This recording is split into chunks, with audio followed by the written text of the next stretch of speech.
প্রথম অতিথির কাছে। প্রথম অতিথির একটু বর্ণনা দিয়ে দিই। আমাদের এখানে আজকে উপস্থিত আছেন সুখী মানুষ সালেকিন ভাই, যার গান আমাদের সবাইকে মুগ্ধ করেছে। আজকে তার ঘটনা আমরা শুনবো এবং তার জীবনেও বেশ কিছু ঘটনা রয়েছে, সেই ঘটনাগুলো আমরা শুনতে চাই তার মুখেই। সালেকিন ভাই, ওয়েলকাম টু ভূত এফএম। আশা করছি যে ভালো আছেন। ধন্যবাদ রাসেল ভাই। আমি আপনাকে অফ এয়ারে বলছিলাম যে আমার সৌভাগ্য এটা যে বাংলাদেশের সব থেকে জনপ্রিয় আরজে রাসেল ভাই, সেটা আমি জানতাম না। আমার বন্ধুরা আজকে যখন আমি আসছি আমাকে বলেছে। আচ্ছা, তো আমি তার সাথে বসে আমি আমার ঘটনাটা শেয়ার করতে পারছি, এটা আমার জন্য সৌভাগ্যের ব্যাপার। তো আপনি যেমন একটা ইন্ট্রোডাকশন দিয়েছেন সুখী মানুষ, এই অনুষ্ঠানটার সাথে কেন জানি মানানসই। আমার খুব পছন্দের একটা গান, সেই জন্যই মানে বলা আর কি। তো আমরা এখন যে ঘটনাটা শুনবো সেই ঘটনাটা কোন জায়গার যদি আমাকে কাইন্ডলি বলতেন। রাসেল ভাই, অনেক অনেক অনেক বন্ধুরা আছেন যারা তাদের নিজেদের গল্প শেয়ার করবেন। আমি চেষ্টা করব খুব সংক্ষেপে সুন্দর করে গুছিয়ে যতটুকু বলা যায়। তো আমার ঘটনাটা আসলে যেটা হয়, আমি আপনাকে একটু প্রেক্ষাপটটা দিয়ে নিই। প্রেক্ষাপটটা হচ্ছে আমি লেখালেখি করি, ছোটবেলা থেকে লেখালেখি করছি। তো লেখালেখির সুবাদে যেটা হয়, আমার জীবনে কিছুদিন আগে একটা ঘটনা ঘটে যায়, এমন ঘটনা তো যে ঘটনাটাকে একটু বলতে হয় যে একটু অতিপ্রাকৃত, কিংবা আমরা বর্ণনা করতে পারছি না, এগুলোই বর্ণনা করতে পারছি না। তো এর জন্য যেটা হয়, ঘটনাটাকে অনেকেই ধরে নেয় যে অশরীরীর সাথে রিলেটেড বা এই জাতীয় কিছুর সাথে রিলেটেড। তো বিভিন্ন আমার পরিচিত অপরিচিত অর্ধপরিচিত মানুষগুলো এসে আমাকে বলা শুরু করে যে তাদের জীবনে ঘটে যাওয়া বা ভৌতিক, আদি ভৌতিক বা এই জাতীয় কোনো ঘটনা।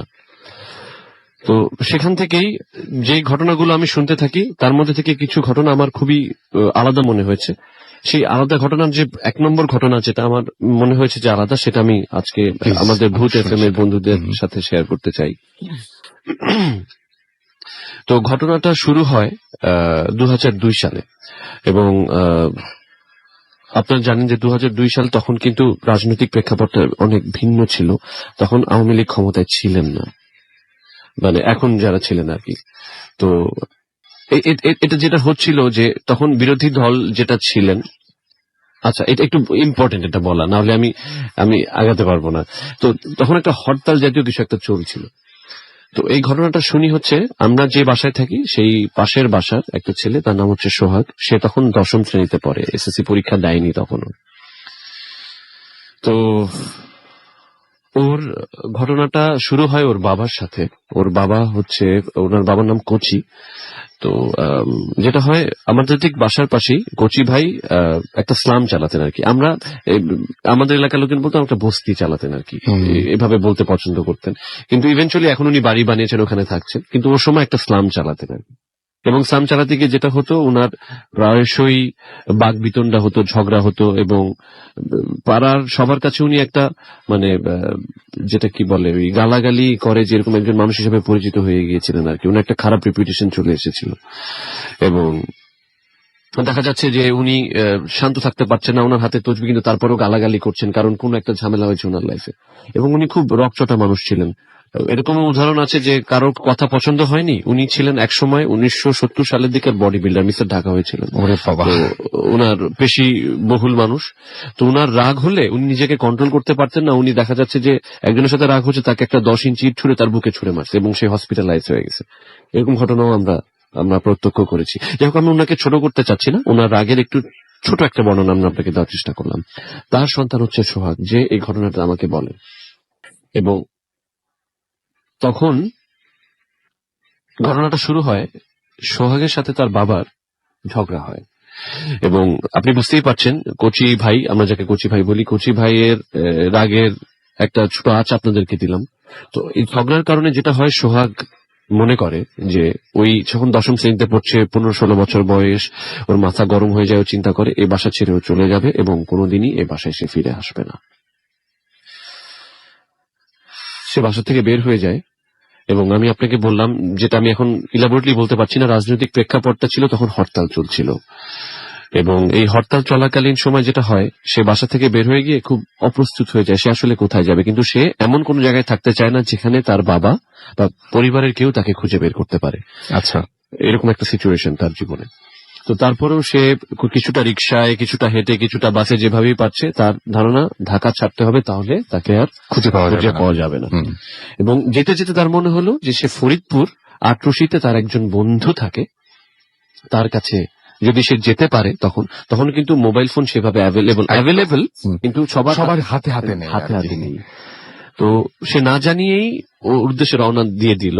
হুম। এবং আপনি জানেন যে এটা ফরিদপুর যেতে হলে একটা ফেরি পার হতে হয়, পাটুরিয়া দৌলতদিয়া ঘাট পার হতে হয়।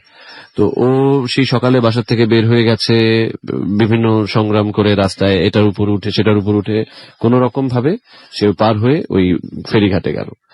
ফেরিঘাটে যখন গিয়েছে তখন সন্ধ্যা হয়নি, সন্ধে হবে হবে অবস্থা। তো খুব কসরত করে, আমি ইন ডিটেল বলতে পারছি না যেহেতু, সে ফেরিঘাটটা পার হলো, ফেরিঘাটটা পার হওয়ার পর ওপারে গেল, ওপারে গিয়ে তখন সন্ধ্যাটা নেমে গেছে। এবং দুর্ভাগ্যবশত সন্ধ্যা নেমে যাওয়ার পর ওখানে একটু গ্রাম অঞ্চল, তো খুব বেশি যানবাহন ছিল না। তো ওর মনে শঙ্কা জাগে যে আসলে কিভাবে পৌঁছাবে এত রাতে।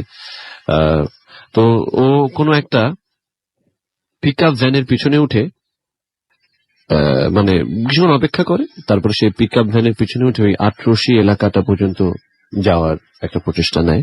এবং দেখা যায় যে সেটা করতে করতে তার 8:30 9টার বেশি বেজে গেছে রাত।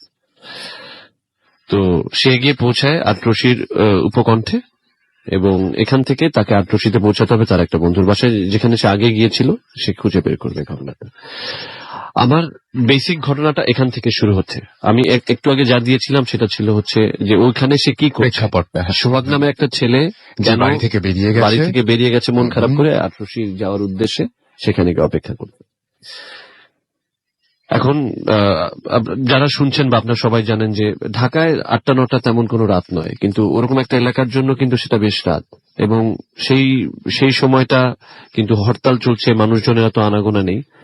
তো ও খুব মানে চিন্তাক্লিষ্ট থাকে যে আসলে শেষ পর্যন্ত কিভাবে পৌঁছাবে। হেঁটে যেতে হলে খুব কষ্টকর ব্যাপার, এবং হেঁটে যেতে হলে হয়তো চিনবেও না, কারণ কেউ একজন যদি একটা পার্টিকুলার জায়গায় তাকে নামিয়ে দেয়, সেখান থেকে সে যাওয়াটা তার জন্য ইজি।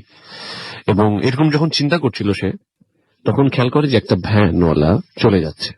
সে দৌড়ে যায় ভ্যানওয়ালাটার কাছে এবং গিয়ে বলে যে, ভাই দেখেন, আমি অমুক একটা জায়গায় যেতে চাই, আমাকে আপনি দয়া করে নামিয়ে দিন। ভ্যানওয়ালা বলে, দেখেন ভাই, আমি তো ক্লোজ করে দিছি, এখনো চালাইতে পারবো না, বাসায় চলে যাচ্ছি। এইভাবে কিছু একটা তাকে বলে, এবং বলে যে, তখন সোহাগ বুঝতে পারে যে আসলে ভ্যানওয়ালাটা যদি আসলেই চলে যায়, ওর জন্য খুব কষ্টকর হবে তার গন্তব্যে পৌঁছানো। তো ভ্যানওয়ালাটাকে অনুরোধ করে, ভাই দেখেন, এত রাতে আমি কিচ্ছু পাবো না, আপনি দয়া করে আমাকে কাছাকাছি কোথাও নামিয়ে দিন, সেখান থেকে আমরা যাব। তো সে ভ্যানওয়ালাটা তাতে রাজি হয়, তার মনটা গলে, এবং সে যাত্রা শুরু করে। আচ্ছা। যাত্রা করার পর সে কিন্তু নিজের কষ্ট এবং ব্যক্তিকেন্দ্রিক যেটা দুঃখ নিয়ে চিন্তা করছিল, আশেপাশের দিকে তার এত লক্ষ্য ছিল না। সে আমাকে তার কণ্ঠে যেটা বলেছে, এবং এটা বলছিল যে খুব শুনশান একটা ভ্যান চলে যাচ্ছে, গ্রাম অঞ্চল, কাঁচা পাকা পথ, ঝিঝি পোকার শব্দ শোনা যাচ্ছে। পরিবেশটা আসলে খুব ভৌতিক যে তাও না, স্বাভাবিক পরিবেশ। এবং এভাবেই যখন যাচ্ছিল ভ্যানটা, তখন কিছু দূর যাওয়ার পর ও বললো যে ভ্যানটা থামানো হয়, এবং দেখে একজন বৃদ্ধ এবং একজন বৃদ্ধা ভ্যানে ওঠার জন্য অপেক্ষা করছে। তো বৃদ্ধ এবং বৃদ্ধা সে ভ্যানে ওঠে, কারণ এত রাতে তারা কই যাবে। তো তারা সেই ভ্যানে ওঠে এবং তারাও গন্তব্যের কাছাকাছি কোনো এক জায়গায় নামবে, এবং তাতে কোনো প্রবলেম ছিল না। সোহাগের বললো যে উঠতেই পারে, এবং আমি তাদের দিকে লক্ষ্যও দিচ্ছিলাম না, এবং তারাও যে আমাকে খুব ডিস্টার্ব করছিল তাও নয়। তো তারা ওঠে, এবং একটা সময় পর তাদের যখন গন্তব্য এসে যায়, তারা ভ্যান থেকে নেমে যায়। এবং ভ্যান থেকে নেমে যাবার সময় যে বৃদ্ধ লোকটি উঠেছিল, বৃদ্ধ লোকটি সোহাগের চোখের দিকে তাকিয়ে বলে, বাবা, তোমার আর কোনো ভয় নেই। সোহাগ এতক্ষণ কিন্তু তার নিজের ব্যক্তি চিন্তায় মত্ত ছিল, তার রাগ নিয়ে, তার ক্ষোভ নিয়ে মত্ত ছিল। হঠাৎ করে একটা অচেনা বৃদ্ধ, ও ভয় পায়নি তখন। ভয় পায়নি, মানে চিন্তিত হয় যে কেন বলতেছেন। বৃদ্ধ হাসি দিয়ে চলে যায় এবং উত্তর দেয় না। তো তার 2-4 মিনিট পরে সে পৌঁছে যায় হচ্ছে তার গন্তব্যে, যেখানে তার বন্ধুর বাসা তার কাছাকাছি, এবং এত রাতে গিয়ে ওর বন্ধুকে বলে যে আমি আসছি। বন্ধু জিজ্ঞেস করে কিভাবে আসছিস, মানে কেন, কি হইলো না হইলো, সব বৃত্তান্ত।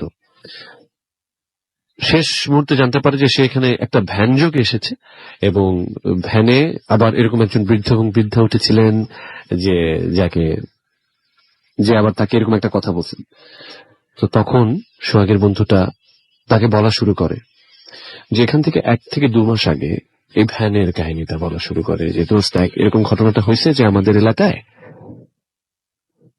এরকমই একটা সময়ে এই ভ্যানটা রাতের বেলা তার কাজ শেষ করে বাসার দিকে ফিরছিল।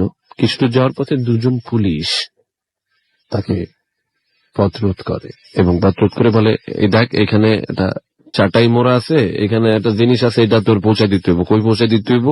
একটা এলাকার নাম বলে। তো বলে, স্যার দেখেন আমার তো বাসা উল্টা দিকে, আমি যদি ওই দিকে যাই আমার বাসায় ফিরতে ফিরতে দেরি হয়ে যাবো, আপনি আজকে আমারে ছাইড়া দেন। তো পুলিশ ওকে একটা কুৎসিত ভাষায় গাল দেয়, বলে এই কুৎসিত ভাষাটা আপনি বুঝেই নেন। তো বলে যে এটা তোর উড়াইতে হইব। ওটা ছিল একটা, ওই সময় পলিটিক্যাল কিলিং চলছিল, তো একটা চাটাই মোড়া একটা লাশ। তো সেই লাশটা নিয়ে একটা জায়গায় পৌঁছে দিতে হবে। অনিচ্ছা সত্ত্বেও সেই ভ্যানওয়ালাটাকে সেই লাশটাকে ওঠায় তার ভ্যানে, এবং উল্টো পথে তার যাওয়া শুরু করতে হয়, কারণ কোনো অবকাশ তো নেই। 2জন পুলিশের দায়িত্ব পড়েছে এই লাশটাকে কোনো একটা জায়গায় পৌঁছে দেওয়ার, সম্ভবত কোনো মর্গে বা কোথাও। তো এই লাশ নিয়ে তাদের যাত্রা শুরু হলো, এবং 2জন পুলিশ, লাশ এবং সেই ভ্যানওয়ালা চলছে। কিছু দূর যাওয়ার পর সেই ভ্যানওয়ালা একটু শব্দ শুনলো, চকাত চকাত শব্দ, মানে আমাদের মুখের যখন কথা চাবানোর কোন একটা শব্দ। হ্যাঁ। তো ভ্যানওয়ালা কোশ্চিন কেন চিন্তা করেনি, সে চালাতে চালাতেই সে পেছন ফেরে, এবং পেছন ফিরে দেখে যে 2জন পুলিশ সেই লাশটাকে খাচ্ছে। এবং এই দৃশ্য দেখার সাথে সাথে চালানো অবস্থাতেই সে এতটাই হতচকিত হয়ে যায়, সে পড়ে যায় সে ভ্যান থেকে, এবং সেখান থেকে সে দৌড়ে পালিয়ে যায়।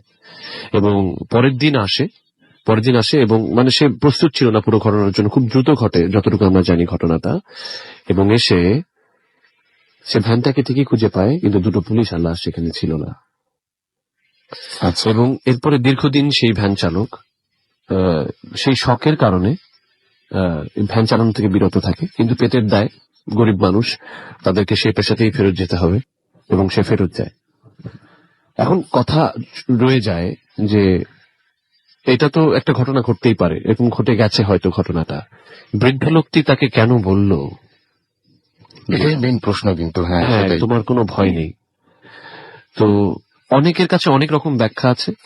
সোহাগ আমাকে বলেছিল, ভাই আমি জানি না আমাকে কেন বলেছিল সে তোমার কোনো ভয় নেই। উনি কি মানুষ ছিলেন নাকি অন্য কেউ ছিলেন? যদি মানুষ হয়ে থাকেন তিনি কিভাবে জানলেন? আর যদি অন্য কেউ হয়ে থাকেন তাহলে কেন আমাকেই উনি এই কথাটা বললেন? হ্যাঁ, সেই প্রশ্নের উত্তরটা যারা শ্রোতা আছেন তারাই বলতে পারবেন, বা তারা যদি প্রত্যক্ষ করে থাকেন বা যদি তাদের চিন্তার মধ্যে এসে থাকে, আশা করি তারা SMS করে জানিয়ে দেবেন। কিন্তু আমার কাছে এটার উত্তর নেই। রাসেল ভাই, আপনি প্রচুর গল্প শুনেছেন, আপনার কাছে হয়তো কোনো উত্তর থাকতে পারে, আমি জানি না।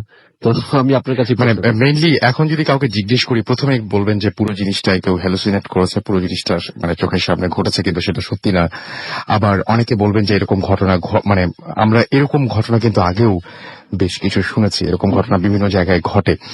তো এটার ব্যাখ্যা আসলে এখনো পর্যন্ত, এইরকম ঘটনা যেহেতু এর আগেও ঘটেছে এবং এরকম ঘটনা আমরা পেয়েছি, এখানে শোনানো হয়েছে, কেউ যখন ব্যাখ্যা দেননি, তার মানে আমি ধরেই নিচ্ছি যে আপনার মতো আমার মতো আরো অনেকের কাছে এটার ব্যাখ্যা জানা নেই। তবে আমি চাইবো যদি কারো কাছে জানা থাকে বা এটা কেন ঘটে বা কেউ এরকম ঘটনা প্রত্যক্ষ করেছেন কিনা, তাহলে অবশ্যই আমাদের SMS করতে পারেন, আমাদেরকে ইমেইল করতে পারেন এবং আমাদেরকে জানিয়ে দিতে পারেন। Thank you very much Salekin ভাই আমাদের স্টুডিওতে এসে আমাদেরকে এই ঘটনাটা শেয়ার করার জন্য। এবং আমি দেখতে পাচ্ছি যে অনেকে আমাদেরকে এখানে SMS ও করছেন। পিন্টু পল্টন থেকে আমাদের SMS করেছেন এবং আমাদেরকে SMS করছেন। দেখতে পাচ্ছি যে MZ সাকিব, এবং তার SMS পড়া হয় সেটা নিয়ে তিনি এখানে একটা অভিযোগ করেছেন। পলাশ আমাদের SMS করেছেন সুনামগঞ্জ থেকে, এবং আমাদেরকে তিনি বলছেন যে তার কাছে খুব ভালো লাগছে শুনতে। দিলওয়ার আমাদের চট্টগ্রাম থেকে SMS করেছেন, এবং ফয়সাল আমাদের কুষ্টিয়া থেকে SMS করেছেন, এবং আমাদেরকে SMS করেছেন দেখতে পাচ্ছি বৃদ্ধ রাজশাহী থেকে। তার কাছেও ভালো লাগছে। অনেক ইমেল আমাদের SMS করেছেন, SMS, এবং তিনি তার কাছে অনেক ভয়ের লেগেছে ঘটনাটা। Susmita Barua, BN school and college, Chittagong থেকে আমাদের SMS করেছেন, এবং তিনি ভূত FM শুনছেন আজকে, এবং তার কাছে অনেক তিনি তার কাছে অনেক মানে বেশি ভয়ের লাগে। এবং আমাদেরকে আরবি লিখেছেন যে awesome story রাসেল ভাই। আমাদেরকে মাহি লিখেছেন the first story was so horrible. আমাদেরকে ডিজে সিয়াম আগারগাঁও থেকে SMS করেছেন, এবং সকালে স্কুল আছে তবুও তিনি ভূত FM শুনছেন। RM রাকিব আমাদের SMS করেছেন, এবং আমাদেরকে SMS করেছেন সাকিব, আমাদেরকে SMS করেছেন আবরার, এছাড়াও মিয়াদ আমাদের SMS করেছেন, তার কাছেও ভালো লেগেছে। আমি সবার মানে মোটামুটি অলমোস্ট অনেকগুলো SMS একরকম, সুতরাং আমি নামগুলো বলে দিচ্ছি। আমাদেরকে শাহবাজ হোসেন SMS করেছেন, SMS করেছেন শুভ গোপালগঞ্জ থেকে। সৈয়ব আমাদের SMS করেছেন আমাদেরকে খুলনা থেকে, নামটা লিখেননি। আরিফ এবং তার ওয়াইফ দুলি আমাদের সাথে শুনছেন স্কাটন থেকে। আমাদেরকে এছাড়াও SMS করেছেন জয় আরিফিন লক্ষ্মীপুর থেকে, এছাড়াও রিহান ধানমন্ডি থেকে SMS করেছেন, সাদিয়া ঢাকা থেকে আমাদের SMS করেছেন, রনি আমাদের SMS করেছেন বিয়ানীবাজার থেকে, সুস্মিতা আমাদের SMS করেছেন তানিয়া সিলেট থেকে, আনাম বংশাল থেকে, জাহিদ লালবাগ থেকে, রনি ফরিদপুর থেকে, তানিশা ময়মনসিং থেকে আমাদের SMS করেছেন, আকাশ আমাদের SMS করেছেন আবু বকর সিলেট থেকে, রাজীব এবং লোপা রামপুরা থেকে আমাদের SMS পাঠিয়েছেন। আমাদেরকে SMS করেছেন দেখতে পাচ্ছি নয়ন সিতাবগঞ্জ থেকে, এছাড়াও আনাম আমাদের SMS করেছেন আমাদেরকে দেলোয়ার। যারা SMS করছেন তাদেরকে বলি, যারা SMS করতে চাচ্ছেন তাদেরকে বলি যে যারা SMS করছেন তাদেরকে অনেক ধন্যবাদ SMS পাঠানোর জন্য। যারা SMS করতে চাচ্ছেন তাদেরকে বলছি যে মোবাইলের মেসেজ অপশনে গিয়ে টাইপ করুন ফুর্তি, FORT ফুর্তি, স্পেস দিয়ে লিখুন আপনার নাম, স্পেস দিয়ে আপনার মেসেজ পাঠিয়ে দিন 9840 নাম্বারে। আমাদের যদি ইমেল করতে চান আমাদের অ্যাড্রেসটি হচ্ছে bhutfm@radiofutti.fm, স্পেলিংটি বলে দিচ্ছি BHWTFM@radiofutti.fm। আর যারা ফেসবুকে কানেক্টেড থাকতে চান তারা চলে যান www.facebook.com/radio.futti, www.facebook.com/bhutfm.russell। বুঝতেই পারছেন আমাদের একটা বিরতি নেবার টাইম চলে এসছে, কিচ্ছু করার নেই। আমাদের এটা হচ্ছে প্রবাবলি মানে আপনাদের এখানে মানে আপনাদের গালাগালি দেওয়ার সময় আর কি। সো এই সময়টায় আমরা একটু ছোট্ট বিরতিতে যাচ্ছি, এবং বিরতির পরে আবারও ফিরে আসছি যত তাড়াতাড়ি সম্ভব। ততক্ষণ পর্যন্ত আমাদের সঙ্গেই থাকুন। স্টে টিউনড টু রেডিও ফুর্তি অ্যান্ড ডোন্ট স্টপ দ্য ফুর্তি। ভূত FM, the night comes alive.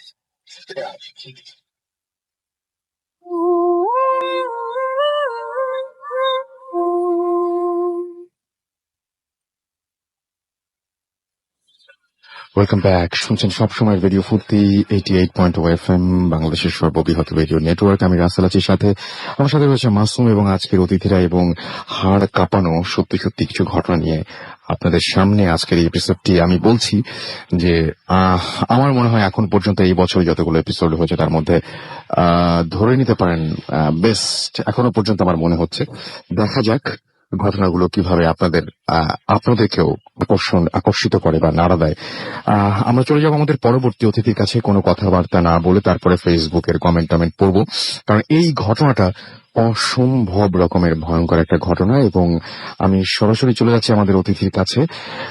আপনার নামটা প্লিজ একটু বলবেন। আপনি আসতে চাননি, আপনাকে জোর করে নিয়ে আসছি মিরপুর থেকে, আমি সেটা জানি। আপনার নামটা একটু সবাইকে বলবেন। থ্যাংক ইউ রাসেল ভাই।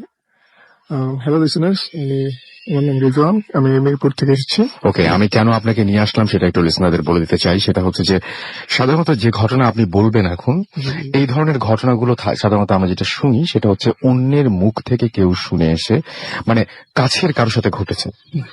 খুব অল্প কিছু মানুষের সাথে হয় যে সরাসরি এই ধরনের ঘটনা তিনি নিজের চোখে দেখেছেন, যে ঘটনাটা আপনি দেখেছেন। তখন আমার মনে হয়েছে যে আপনার ওই লেখাটা যদি আমি পড়ে দিতাম অন এয়ারে, তাহলে এতটা মানুষজনের বোঝার পক্ষে অনেক মানে কঠিন হয়ে যেত, আপনি অনেক ভালো করে বলতে পারবেন। সো আমরা চলে যাই সেই ঘটনায়। ঘটনার প্রেক্ষাপট ছিল চট্টগ্রাম, রাইট? চলে যাই ঘটনায়। ওকে, ঘটনাটা ছিল 2007-8 এর দিকে। আমি যখন ক্লাস 8 এ পড়ি, তো আমার স্কুলটা ছিল ক্যান্টনমেন্ট পাবলিক স্কুলে। আর স্কুলে অনেক রেস্ট্রিকশন ছিল, আমাদেরকে সবসময় আপ টু ডেট থাকতে হতো, পরিষ্কার পরিচ্ছন্ন থাকতে হতো। তো যেদিন ঘটনাটা, সেদিন রাতে সন্ধ্যার পরে আমি পড়াশোনা করলাম। পড়াশোনা শেষ করে আমি আমার পরের দিন স্কুলের জন্য আমি আমার ব্যাগ গোছালাম, বই খাতা গোছাচ্ছি। তখন আমি দেখলাম যে আমার রুটিনে যে ক্লাসটা আছে সেই ক্লাসগুলো আমাদেরকে চেক করা হয়। অনেকে আমাদের ড্রেস আপ, চুল ছোট করা হচ্ছে, সবকিছু এরকম চেক করে। তো এখন তখন ওই রুটিনে সাবজেক্টটা দেখে আমি তখন আমার মনে পড়লো যে আগের যে ক্লাসে আমাকে ওয়ার্ন করেছিল আমার চুল কাটানোর দরকার ছিল। আম, চুল বড় হয়ে গেছিল। তো এখন এবং আপনি দেখেছিলেন যে পরের দিন আপনার ড্রিল ক্লাস ছিল, ওই right? অনেক ক্লাসটা ছিল, হ্যাঁ। বেসিক্যালি ওই সাবজেক্টটা ছিল শারীরিক শিক্ষা। হুম, হুম, হুম, হুম। তো আমাদের এখানে আমার যে টিচারটা ছিল উনি খুব স্ট্রিক্ট ছিল, আমাদেরকে পানিশমেন্ট দিত। তো পানিশমেন্টের ভয়ই আর কি আমার ওই দিন রাতে আমার অগত্যা আমার ইচ্ছার বিরুদ্ধে আমার চুল কেটে যাওয়া দরকার হয়েছে, আমি গেছি। তারপরে আমি আম্মুকে এরকম বললাম যে আসলে আমার এখন চুল কেটে যেতে হবে, নাহলে আমার পরের দিন ঝামেলা হবে ক্লাসে। পানিশমেন্ট পেতে পারি। তো আম্মু বললো যে আচ্ছা ঠিক আছে যাও, কিন্তু সাবধানে যেও। তো আমি আমাদের বাসা ছিল রেসিডেন্সিয়াল এরিয়াতে ছিল। তো ওখানে অনেক সেলুন থাকলেও আমি একটা আমার স্পেসিফিক একজন আলাদা বারবারের কাছে আমি চুল কাটতাম। মানে যার কাছে ছোটবেলা থেকে ছোটবেলা থেকে আমি ওনার কাছে, ওনার দোকানটা আমাদের বাসায় ছিল, বাসার কাছেই ছিল বেসিক্যালি ফার্স্টে। পরে উনি ওখান থেকে দোকানটা সরিয়ে নিয়ে একটু দূরে অন্য কোনো অন্য একটা জায়গায় জায়গায় নিয়ে যান। যায় আর কি, বাসা থেকে একটু দূরে।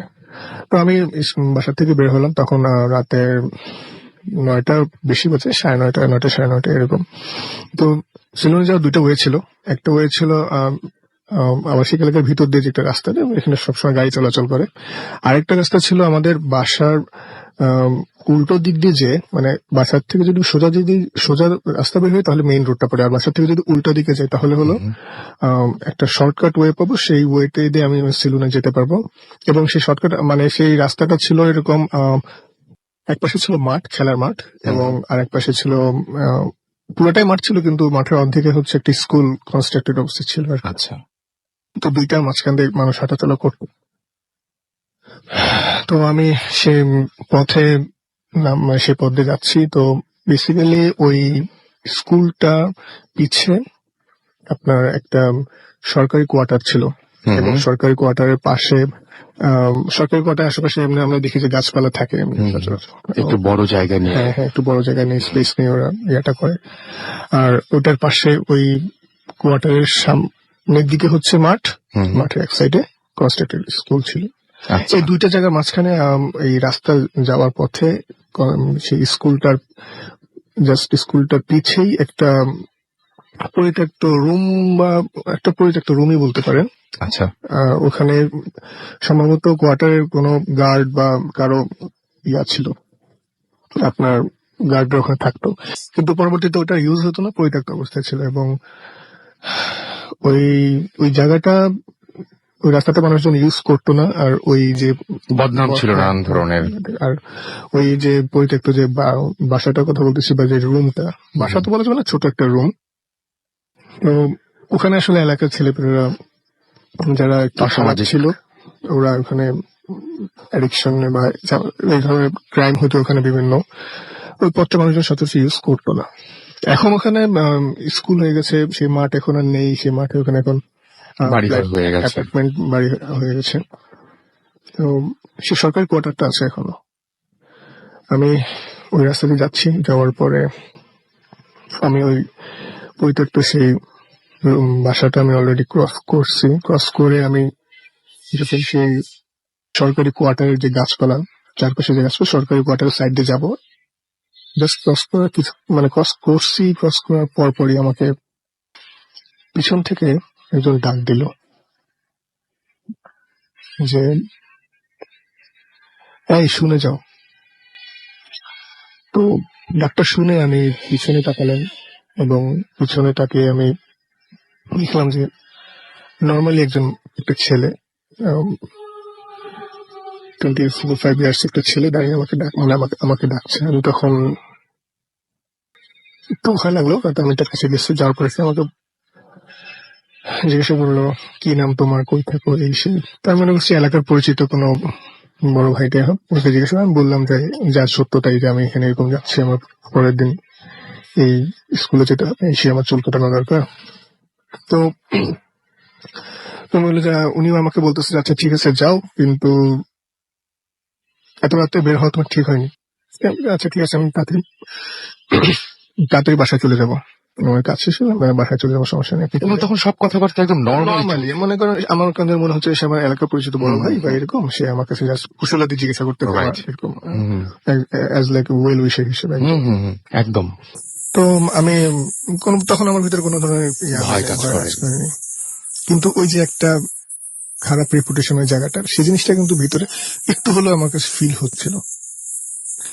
তো তখন আমি যে যখন আমাকে বলতে আছি ঠিক আছে চলে যাও, আমি আবার যখন হাঁটছি, তো 5-10 ফিট সামনে এগোনোর পরে এরপর আমাকে একটা ডাক দিলে, কিন্তু এই ডাকটা ছিল একটু অন্যরকম। এই যে ভাই একটু শুনে যাও, হেল্প চাওয়ার মতো। হেল্প, অ্যাজ লাইক মানে সে আমাকে হেল্প, আমার কাছে হেল্প চাচ্ছে, ভাইয়া একটু শুনে যাবা, এই ধরনের। তখন আমি আমার তার দিকে মানে আমি তার দিকে গেলাম। এখন তার কণ্ঠটা একটু নমনীয়, আগে যেরকম সে আমাকে অ্যাডভান্স দিচ্ছিল এই ধরনের না, তখন তার কণ্ঠটা একটু নমনীয়। তখন উনি আমাকে বলতেছে যে আমার একটা ফ্রেন্ড অসুস্থ, ওই রুমের ভিতরে পড়ে আছে, তো একটু হেল্প, মানে তুমি একটু আসো, একটু সাহায্য দরকার। তো আমি তখন আমি কিন্তু ভয় পেয়েছি, স্বাভাবিক, খুবই স্বাভাবিক। যেহেতু ব্যাড রেপুটেশন ওই জায়গাটায়। তখন আমি এটা অ্যাভয়েড করার জন্য বলছি, সরি ভাই আমার এখন টাইম নাই, আপনি প্লিজ অন্য কাউকে ডাকেন, আমার বাসায় যদি তাড়াতাড়ি যেতে না পারি বাসায় আম্মু টেনশন করবে বা আব্বু টেনশন করবে। কিন্তু উনি যখন বুঝতে পারছেন আমি অ্যাভয়েড করতে চাইছি বা আমি অ্যাভয়েড করে ওনাকে হেল্প করবো না, তখন উনি আমাকে বললো যে তুমি যদি এখানে হেল্প না করো তাহলে তুমি সামনে আর যেতে পারবে না। থ্রেট করছে। থ্রেট দিল আমাকে, একদম ডিরেক্টলি আমাকে সে থ্রেট দিল।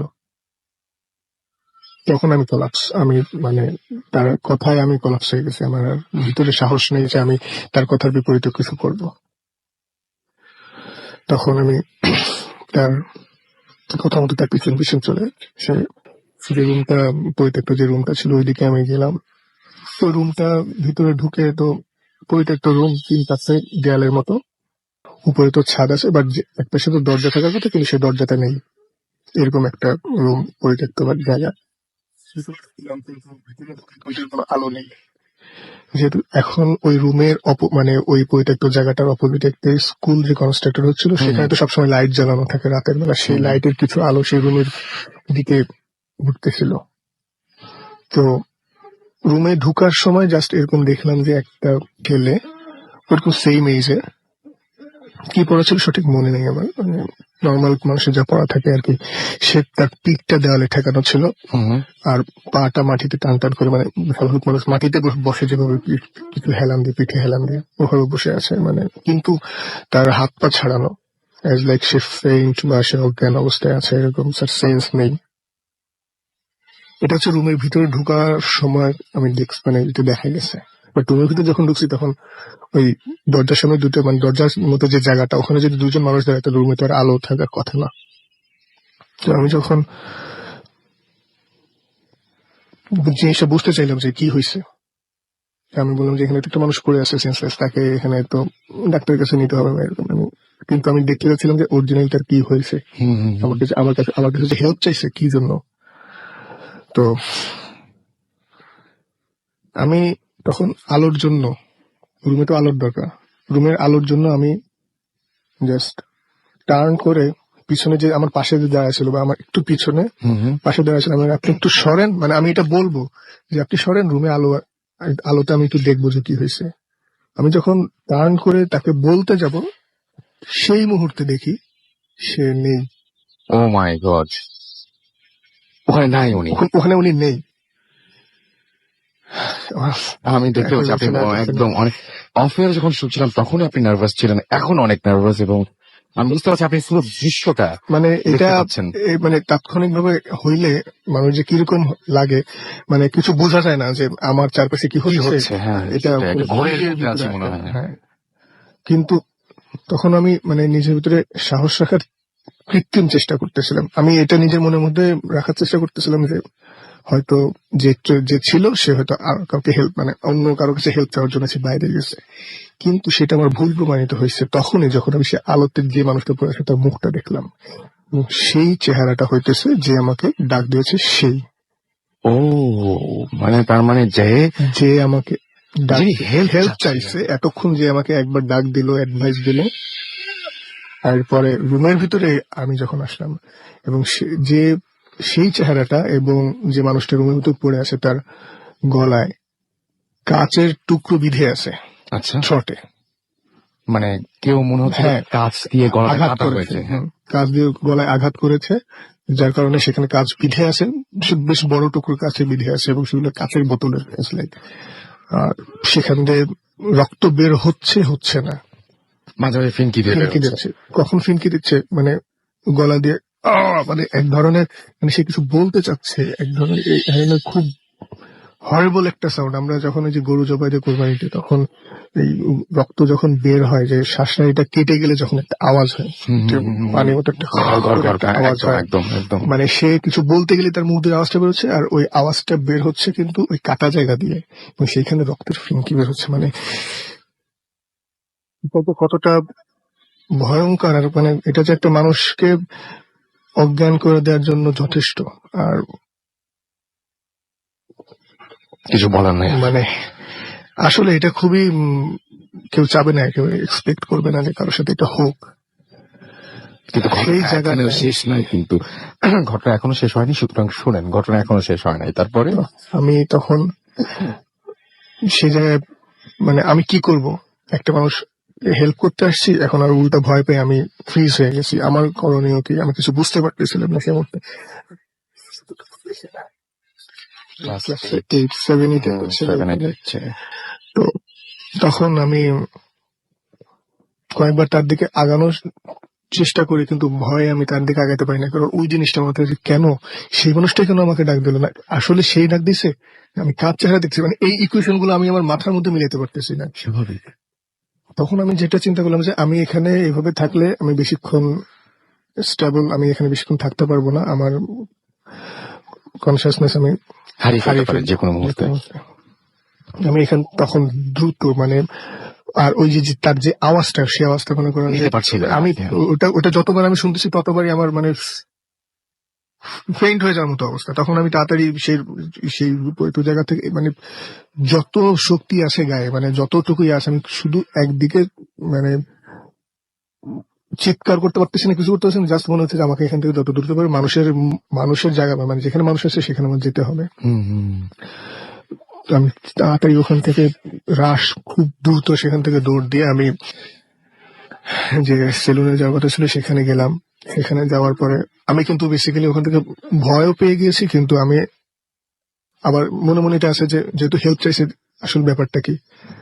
পরে আমি সেই সেলুনে যাওয়ার পরে আমার যে যিনি চুল কাটাতেন, সুমন নাম ছিল, আমি সুমন আঙ্কেলকে বললাম যে আঙ্কেল এরকম আমি আসার পথে এরকম হয়েছে, আমার তো চুল কাটানোর দরকার ছিল, কিন্তু বাদ দেন, আপনি আমার সাথে চলেন সেই জায়গাটায়, ওখানে লোকেকে help করতে হবে। হেল্প করতে পারে কিনা বলে। উনাকে যখন বলছি যে সে মানে যে আমাকে ডাক দিয়েছে ওই রকমই আমার কাছে একই রকম মনে হয়েছে, কিন্তু সেটা নাও হইতে পারে, একটা মানুষ এরকম পড়ে আছে। তো পরবর্তীতে উনি বললো যে না, ওখানে আর যাওয়ার দরকার নেই, কারণ ওইখানে তুমি ওই জায়গাটাতে কেন আসছো। এখন আমাকে প্রথমে একটু বকা দিছিল, বকা বলতে আমাকে একটু কোশ্চেন করছিল। পরে বলেছে ওখানে যাওয়ার দরকার নেই এই কারণে, কারণ ওখানকে ওই জায়গাটা এরকম আজেবাজে ছেলেপেলেরা ওখানে আড্ডা দিত, আর এরকম তারা যখন সেখানে এই অ্যাডিকশন কাজ মানে তারা করতো, সেই অ্যাডিকশন ধরে যে কোনো অসামাজিক কাজই হোক, তাদের হ্যাঁ। মধ্যেই তারা তর্ক বিতর্কতে একজন করছে কি আরেকজনের, মানে এরকম বন্ধু বান্ধব একসাথে ছিল, পরে একজনকে রাগের মাথায় ওইখানে তারা কাঁচের বোতল বা সামথিং এরকম কিছু দিয়ে তার গলায় আঘাত করে সিভিয়ারলি ভাবে তাকে ওখানে জখম করে ওখানে ফেলে চলে যায়। কিন্তু ওখানে সে যাকে জখম করে ফেলে গিয়েছিল সে অনেকক্ষণ ধরেই বেঁচে ছিল এবং অনেক রাত পর্যন্তই সে হেল্পের জন্য চিৎকার করছে, কিন্তু মানুষ ওখানে যায় নাই, কারণ মানুষ ওখানে গেলে মানুষের ভয় ছিল যে ওখানে গেলে আমার জড়িয়ে পড়তে পারে একটা ঝামেলা জড়িয়ে পড়তে পারে বা আমার কাছে ছিনতাই করে নিয়ে যেতে পারে। কারণ এখানে আগে পরে ওখানে এরকম হয়েছে যে মানুষ এরকম মানে ওখানে চিল্লাফাল্লা করতো, নিয়ে তারপরে ছেলেপেলেরা চিল্লাফাল্লা করতো, মানুষজন যেত তার কাছ থেকে মোবাইল টাকা পয়সা রেখে দিত, এই ধরনের প্রবলেম করতো। তারপরে মানুষ আর যায় নাই ওখানে। তারপরেও সে যার ঘটনাটা মানে যে ওখানে যাকে আপনি দেখেছেন। হ্যাঁ, সে ওইরকম ওই ঘটনাটা ঘটেছিল এবং সেখানে সে হেল্প না পেয়ে ওই অবস্থায় মারা গিয়েছিল। তো হয়তো জানি না আমার সামনেই কেন আবার সেরকম হয়েছিল বা আমি কেন এটা দেখলাম, এটার উত্তর আমি আজ পর্যন্ত খুঁজে পাইনি। হয়তো আর আপনি ওখানে একা ওইভাবে গিয়েছিলেন বলেই হয়তো আরো অনেকেই আছে যারা হয়তো ওই দৃশ্যটা নিজের চোখে দেখেছেন, তাদের সবার খবর তো আমরা জানি না। কিন্তু আপনি যেটা তার মানে ব্যাপারটা হচ্ছে এরকম, আপনি যাকে দেখেছিলেন সে কয়েকদিন আগেই মারা গিয়েছেন, জি, মানে জি। খুন হয়েছেন তিনি, খুন হয়েছিল। যাকে আপনি দেখেছিলেন, জি, এবং জি। সেই দৃশ্যটার পুনরাবৃত্তি ঘটেছে আবার আপনার চোখের সামনে। আপনি মার্ডারটা দেখেন নাই, বাট তারপরের যে অবস্থা সেই অবস্থাটা দেখেছেন, যেটা সেটা মানুষের কাছে আগের help ঘটনা, চাইছিল আর কি। রাইট। এবং আমি জানি না, এবং হয়তো এই এক্সপেরিয়েন্সের যে আপনার যে এক্সপেরিয়েন্স হচ্ছে এটা হয়তো কোনো ব্যাখ্যা নেই, কিন্তু আপনার সারা জীবন মনে রাখার মতন একটা ঘটনা এটা অবশ্যই, আসলে, মানে এখনো পর্যন্ত আপনাকে দেখে বোঝা যাচ্ছে যে ওই এই জিনিসটা। ঘটনাটা মনে পড়লে বা কাউকে আমি যদি বলতে যাই, আমার গায়ের লোম পর্যন্ত আমার খারাপ লাগে। ভয়ে আমি আমার সেই দিনের কথা বা সেই রাতের সেই মুহূর্তগুলো আমি সত্যি এটা ভোলা সম্ভব না, আসলে কোনোভাবে সম্ভব না। And thank you very much. আপনি আসতে চাননি, তারপরে আপনাকে বলার সঙ্গে সঙ্গে আপনি রাজি হয়ে গেছেন, এবং আমি খুবই হ্যাপি যে অনেকেই এরকম ভাবে যদি মানে আমাদের এখানে এসে সরাসরি আপনাদের নিজের ঘটনা যেগুলো সেগুলো যদি একটু বলেন তাহলে অনেক অনেক অনেক অনেক বেশি আসলেই ভালো হয় সবার জন্য। যে এই ঘটনাটা আপনারা শুনলেন, এবং এই ঘটনাটা যদি সত্যি আমি পড়তাম তাহলে এটা এত সহজ করে বোঝাতে পারতাম না। যাই হোক, এস এ শাওন আমাদের ফেসবুক পেজে লিখেছেন যে ভালো লাগছে আমাদেরকে। সুমন লিখেছেন, রাসেল ভাই এইটা নিয়ে আগেও পরে 78 বার লিখলাম, এবার না পড়লে আর লিখবো না, আমি পড়ে ফেললাম। সুমন, আপনার নামটা আর ওনার যে সেলুনে যে যিনি চুল কাটেন তার নামটা, ওই দুই ভাইয়ের নামটা কিন্তু একই, তাই না? আপনি আজকে সাবধানে থাকেন। আমাকে তামান্না লিখেছেন, তামান্না তিথি লিখেছেন যে আচ্ছা তিনি এই মুহূর্তে মিস করছেন ভূত এফএম। আমি আশা করি যে তিনি পরবর্তীতে শুনে নেবেন সেটা। আমাদেরকে আলামিন লিখেছেন, তিনি শুনছেন আমাদেরকে। সোহেল লিখেছেন তিনি এবং তার বন্ধুরা আকিব ভূত এফএম শুনছেন এই মুহূর্তে আমাদেরকে। আফিয়া নুসরাত লিখেছেন যে ভয় পাচ্ছি না। আমি খুবই আপনার এসএমএসটা পরে আমার খুবই হেল্পলেস লাগলো, কারণ এই ঘটনাটা আমার কাছে অদ্ভুত রকমের লেগেছে। আসলে আমি জানি না তাহলে আপনি কি সে ভয় পাবেন, আমি ঠিক জানি না আসলে। আমাদেরকে বুঝতে পারছি আপনি অনেক সাহসী, আপনাকে বরং সাহসিকতার জন্য মেডেল দেওয়া যেতে পারে। আমাদেরকে ইসরাফুল পিয়াল লিখেছেন, তিনি ফুর্তি অ্যাপ দিয়ে শুনছেন এই মুহূর্তে। অভি রাজু আমাদের লিখেছেন নাইস ভাই। আমাদেরকে সোহানুর রহমান আবির লিখেছেন যে আজকে আর ঘুম হবে না মনে হয়। আমাদেরকে এছাড়াও নির্জন কুমার গোপাল আমাদেরকে লিখেছেন, তিনি শুনছেন আমাদেরকে। ওয়াসিম আকরাম আমাদেরকে লিখেছেন সাথে আছি। আমাদেরকে দেখতে পাচ্ছি এছাড়াও ইরফান আমাদেরকে এছাড়াও দেখতে পাচ্ছি যে মোহাম্মদ ইরফান তিনি লিখেছেন ভূত এফএম জোস, সকালে পরীক্ষা তারপরেও শুনছেন। অনেক ফেসবুকে লিখেছেন। মেহেদি হাসান রিফাত আমাদেরকে এসএমএস করেছেন এবং তিনি বলেছেন যে আমার কাহিনীর মধ্যে কাহিনী আছে। আচ্ছা ওকে। আমাদেরকে আব্দুল আজিজ এখানে কমেন্ট করেছেন, তার কমেন্ট পড়া হয় না বলছেন, আমি আপনার কমেন্টটা পড়ে ফেললাম। আমাদেরকে এছাড়াও এখানে লিখেছেন দেখতে পাচ্ছি এমডি আমিনুর রথি, এছাড়া আমাদের এখানে রিমন বড়ুয়া, শিশির সিক্ত সকাল, ইস্তিয়াক আহমেদ অভি, সাইফুল জামান আকাশ, রাশিদুল হাসান, মোহাম্মদ সুমন খান, সাকিব আল হাসান আমাদেরকে এছাড়াও লিখেছেন এখানে সাজ্জাদ হোসেন নিলয়, আমজাদ হোসেন, সাইমন সহ আরো অনেকে ফেসবুকে কিন্তু আমাদের এখানে কমেন্ট করেছেন। যারা কমেন্ট করছেন তাদেরকে অনেক অনেক অনেক অনেক ধন্যবাদ আমাদের সঙ্গে থাকার জন্য। আরো একবার জানিয়ে দিই, আমাদেরকে যদি এসএমএস করতে চান মোবাইলের মেসেজ অপশনে গিয়ে টাইপ করুন ফুর্তি, FORTI ফুর্তি, স্পেস দিয়ে দেখুন আপনার নাম, স্পেস দিয়ে আপনার মেসেজ পাঠিয়ে দিন 9840 নাম্বার। যারা আমাদের ইমেল করবেন আপনাদের কাছে জানিয়ে দিই, আমাদের ইমেল অ্যাড্রেস হচ্ছে bhotfm@radiofurti.fm, which is BHWTFM@radioForti.fm। আপনার নাম, ঠিকানা এবং ফোন নাম্বার সহ আপনার জীবনে ঘটে যাওয়া সেরা ঘটনাগুলো লিখে পাঠিয়ে দিন আমাদের কাছে। ঘটনার শুরুতে অবশ্যই উল্লেখ করুন এই ঘটনাটি আপনি স্টুডিওতে এসে শেয়ার করতে চান নাকি আপনি চান আপনার ঘটনাটা আমরা পড়ে শোনাই। আর যারা দেশের বাইরে রয়েছেন তারা সরাসরি আমাদেরকে ঘটনা রেকর্ড করে পাঠিয়ে দিতে পারেন অডিও ক্লিপটি। এবং যদি আপনি চান যে আপনার ঘটনা বর্ষসেরা ঘটনা নিয়ে ঘটনা সংকলন নিয়ে যে বইটি বের হয় ভূত এফএম এবছর যেটা বের হয়েছে সেই বইয়ের স্থান পাক, তাহলে অবশ্যই গল্পের একটা কপি আমাদের লিখে পাঠিয়ে দেবেন দয়া করে। ফেসবুকে থাকতে চাইলে চলে যান www.facebook.com/radio.furti, www.facebook.com/bhotfm.russell। আবারও খুবই মানে অনিচ্ছা সত্ত্বেও একটা বিরতি নিতে হচ্ছে, এবং বিরতির পরে আবার আমরা ফিরে আসব, এবং সেই পর্যন্ত আমাদের সঙ্গেই আপনাদের থাকতে হবে, এবং আশা করছি যে পুরোটা সময় আমাদের সঙ্গে থাকবেন, কারণ এরপরে যে ঘটনাগুলো রয়েছে সেই ঘটনাগুলো দারুণ দারুণ দারুণ দারুণ ভয়ঙ্কর। স্টে টিউন টু রেডিও ফুর্তি অ্যান্ড ডোন্ট স্টপ দ্য ফুর্তি। FM, the night that's alive with Grabbing Thoughts.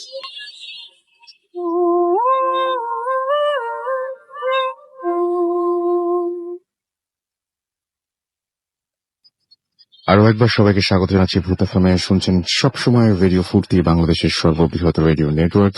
আমি রাসেল আছির সাথে, আমার সাথে রয়েছে মাসুম, এবং আজকের অতিথিরা আপনাদের সবাইকে অনেক অনেক ধন্যবাদ যারা এসএমএস করছেন। আজকে অনেকেরই এসএমএস এ দেখতে পাচ্ছি যে ফিডব্যাক গুলো, এবং আসলে ভূত এফএমের অনেক ভালো ভালো এপিসোড হয়েছে, এবং সেই এপিসোড গুলোতে যেটা হয় সেটা হচ্ছে ভালো ঘটনা শুনলে ভালো ঘটনার জন্য প্রত্যাশা বেড়ে যায়, কিন্তু সব সময় যে ভালো ঘটনা আমরা পাই তা না, এবং ভালো ঘটনা সব সময় দেয়া সম্ভব একমাত্র উপায় হচ্ছে বানিয়ে বানিয়ে ঘটনা বলা। সেটা যখন সম্ভব হয় না, তখন আমাদের নির্ভর করতে হয় আপনাদের উপরে। বেশি বেশি করে আমাদেরকে দারুণ দারুণ সব ঘটনাগুলো পাঠিয়ে দিন। আমাদের ইমেল অ্যাড্রেসটা আপনাদের নিশ্চয়ই মনে আছে, আরো একবার যাদের মনে নেই তাদেরকে মনে করিয়ে দিচ্ছি, bhutfm@radio.fm। কিছু এসএমএস না পড়লে নয়। আমি দেখতে পাচ্ছি যে আমাদের সেটা মানে বিরাট অনেকেই শুনছেন কষ্ট করে, তাদের নামগুলো আমি বলে দিচ্ছি। ফাউজান, মিসেস তাহেরা আলী, তানিয়া হোসেন, ফাহমিদা, ফারদিন, ফরহাদ, দিবা, সুমাইয়া, রুবি, রেবা, তাহসিন, মাহরিন, ফারহান, নেটল, মৌসুমী, মোস্তাক আহমেদ, বাবু, মুকুল, জয়ী, আদিবা।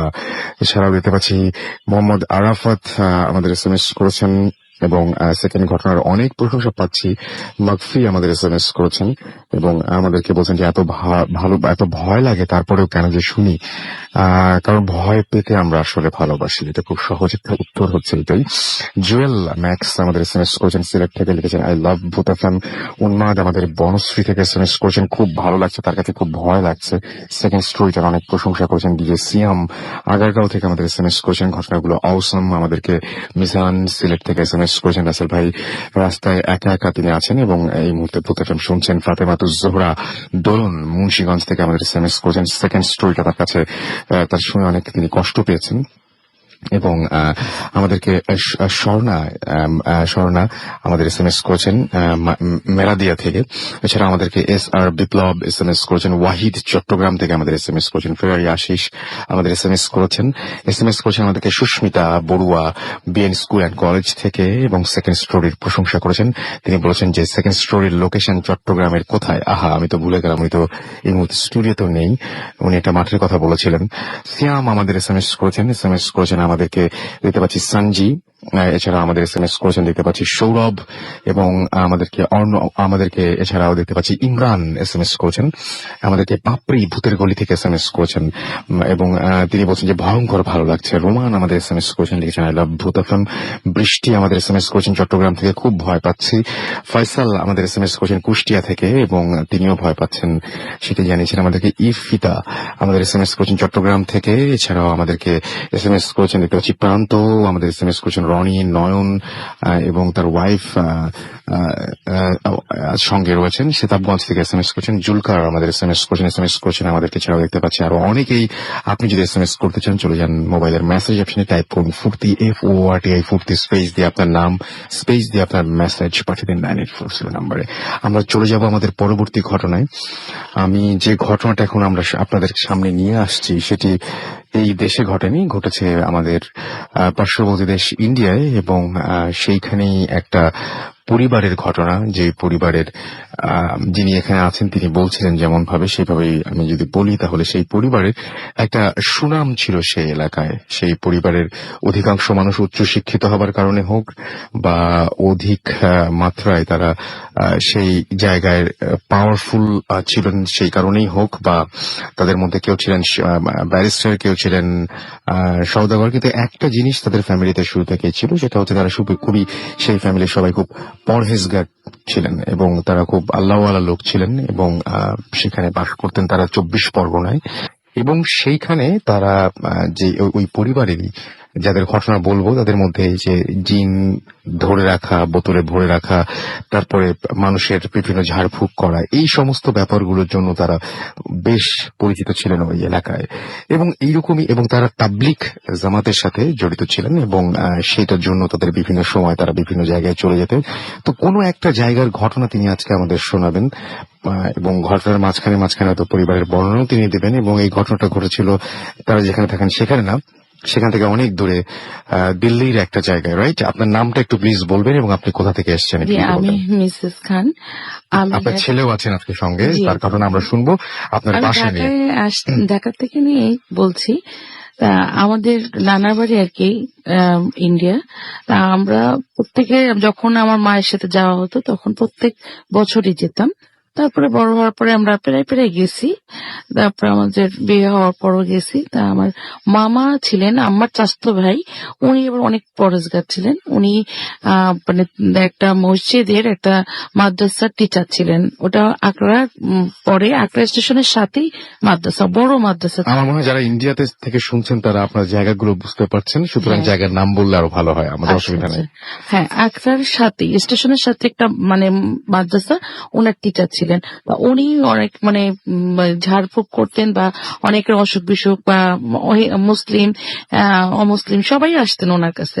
তা সবাই ওনাকে খুব ভালো জানতেন। তা উনি ও একবার মানে অনেক ঘটনাই আছে, সেটা না বলছি না। একটা ঘটনা সেটা হচ্ছে উনি তাবলিগের কারণে দিল্লিতে, দিল্লির একটু অনেক দূরে একটা জায়গায় গেছিলেন। কারণ তাবলিগ সাধারণত অনেক মানে খুব অ্যাভেলেবল জায়গা যায় না, অনেক দূরে দূরে যায় তাবলিগ। ওনাকে সবাই মানে সওদাগর বলতেন। হ্যাঁ, হ্যাঁ। তো ওনার আব্বাকে সওদাগর সাহেব বলতেন। উনি আবার চাঁদনি চকের ওনার দোকান ছিল বড়, এবং সওদাগর সাহেব নামে উনি পরিচিত ছিলেন আর কি ওনার আব্বা। এটা হচ্ছে ভারতে। ভারতের চাঁদনি চক আর কি, কলকাতার চাঁদনি জি, জি, চকে আর কি। জি। তা ওনার মানে উনি তাবলিগের সাথে এত সম্পৃক্ত ছিলেন যে যে কোনো জায়গা থেকে যদি কোনো তাবলিগের লোক কলকাতায় যেতেন, তাহলে দেখা গেত যে অনেকের টাকা পয়সা, অনেক গরিব লোক তাবলিগে গেছেন অনেক আগে, তখন দেখা গেছে কি তারা হয়তো মানে আমাদেরই এক হুজুর, আমাদের বাংলাদেশে এক হুজুরি, উনি বলতেন যে আমি তো এত গেছি, আমার হাতে কোনো টাকা পয়সা ছিল না, আমি এক জায়গায় বসছি, তখন দেখা গেছে কি যে আমাকে খুব হাত ধুতে দিচ্ছে। তারপরে কি ব্যাপার, বলছি হাত ধুন কি খাবেন, আমি তো ভয় আছে, আমার কাছে টাকা পয়সা নেই। আপনাকে টাকা পয়সা তো কেউ চাইনি, আপনি খান। পরে শোনা গেল যে সওদাগর সাহেবের কারণেই মানে ওনাকে এমনি খাওয়া, মানে ওনার ছিল যে তাবলিগে যারা আসবেন সবাইকে আপ্যায়ন করতেন হ্যাঁ, প্রচন্ড। এবং প্রত্যেক মাসে যে উনি দোকানে টাকা দিয়ে দিতেন। তো যাই হোক, ওনার ছেলে এরকম তাবলিগের কারণে অনেক দূরে গেছিলেন। তা ওখানে যে অঞ্চলে গেছেন ওখানে ট্রেন ছিল, আগে যাতায়াতে বেশিরভাগই ট্রেনে। তো ইন্ডিয়া এমনি ট্রেনেই যাতায়াত বেশি। তা ওখানে ঠিক সন্ধ্যা 6টায় মানে লাস্ট ট্রেনটা ছিলেন। তো উনি তো জানতেন না। উনি স্টেশনে যাওয়ার পরে ট্রেন স্টেশন মাস্টার বলছেন যে আপনি তো এখন তো আপনাকে ওয়েট করতে হবে, কারণ এখন তো কোনো ট্রেন নাই, কারণ সে 6টায় লাস্ট ট্রেন চলে গেছে এবং আপনাকে ওয়েট করতে হবে আবার ভোর 6টায়। তা আপনি তাহলে বসেন। তো উনি কি করবেন, উনি বেডিং নিয়ে উনি স্টেশনে একপাশে রেখে উনি উজু করছিলেন। মনে করলেন যে আমি একটু বসে নামাজ কালাম পড়ি। তো স্টেশনে একপাশে বসে উজু করছে, এই সময় দেখলেন যে স্টেশনের কাছে মানে কাছাকাছি একটা ঘোড়ার গাড়ি এসে থামলো, এবং বেশ ক্রেতাদস্ত একটা লোক এসে ওনাকে একটা মানে মানে পায়ের সালাম দিলেন ও হিন্দিতেই, দিয়ে বললেন যে আপনি কি রইসুদ্দিন সাহেব? তা বলছে যে জি। তা বলছে কি যে আপনাকে আমাদের মাঝি একটু ডাকছেন এবং তার খুব সমস্যা। মাঝি, আচ্ছা। মাঝি তার কোন সমস্যা, আপনাকে যেতে বলছে। তো উনি বললেন আমার কি এখানে, আমার যেহেতু ওনার নাম বলছে, তাহলে উনি মনে করেন হয়তো চেনাটে না, অনেকেই তো আসে ওনার তদবির নিতে, হয়তো কেউ একজন এখানে কাছাকাছি আছেন। তা উনি বলেন যে আপনি একটু চলেন। তখন উনি বললেন যে আমি এগুলো নিয়ে যাবো। বলে হ্যাঁ, বেডিং টেডিং ওনাকে নিয়ে ওনাকে বেশ ঘোড়া গাড়িতে নিয়ে গেলেন, এবং ঘোড়া গাড়িটা বেশ কতক্ষণ গেছে উনি বলতে পারবেন, যে একটা বড় একটা বেশ অট্টালিকার মধ্যে বেশ বড় একটা বাড়ির সামনে থামলেন, এবং ওনাকে খুব আপ্যায়ন করে ভিতরে নিয়ে গেলেন। তখন নিয়ে যাওয়ার পর দেখলেন যে অনেকেই আছে, এবং মাঝি যেটা বললেন ওনার সাথে বললেন সালাম দিলেন, ওনাকে বসতে বললেন, এবং দেখা গেল কি ওনাকে হাত মুখ ধুতে দিলেন, গরম পানিও দিলেন। দেওয়ার পর উনি হাত মুখ ধুয়ে খেতে বসছেন, দেখে অনেক খাবার, টেবিল ভরা খাবার। উনি বললেন যে আমি এত কিছু খাবো না, আমি একটু মাংস একটু পরোটা খাবো। তা উনি খেতে যখন বসছেন তখন ওনার পাশে ওনার পাশে একজন মহিলা ঘোমটা দিয়ে মানে খুব কাছাকাছি দাঁড়িয়ে আছে। আচ্ছা। ওনার খুব অস্বস্তি হচ্ছিলেন যে একজন মহিলা মানুষ, উনি এত কাছে দাঁড়িয়ে আছেন। তা উনি মানে খুব অস্বস্তি ফিল করে খেলেন। তারপরে ওনার খাওয়া শেষ হওয়ার পরে ওনাকে দুধ খেতে সাধলেন। উনি বললেন যে না, আমি মাংস খেয়েছি তো এখন আমি আর দুধ খাবো না, আমি একটু বিশ্রাম নিব। তা বললো যে ওনারা কোনো কথা বললো না দেখে ওনার একটু অবাক লাগছে যে ওনাকে ডেকে আনলেন এত করে। তা ওনা যাই হোক উনি বললেন যে আমি ওনাকে একটা রুম দেখিয়ে দিলেন না, উনি যে ওখানে যে শুয়ে পড়লেন, দরজাটা আটকে শুয়ে পড়ছেন। বেশ মানে কতটুকু সময় উনি বলতে পারবেন না, দেখুন আর দরজা নক করতে।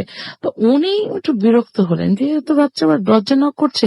তারপরে মানে আরেকবার দরজা যখন নক করা হলো তখন উনি বললেন কি যে আমি সকালে কথা বলি, আমি একটু ঘুমাচ্ছি, আমি একটু বিশ্রাম নিচ্ছি। হুম।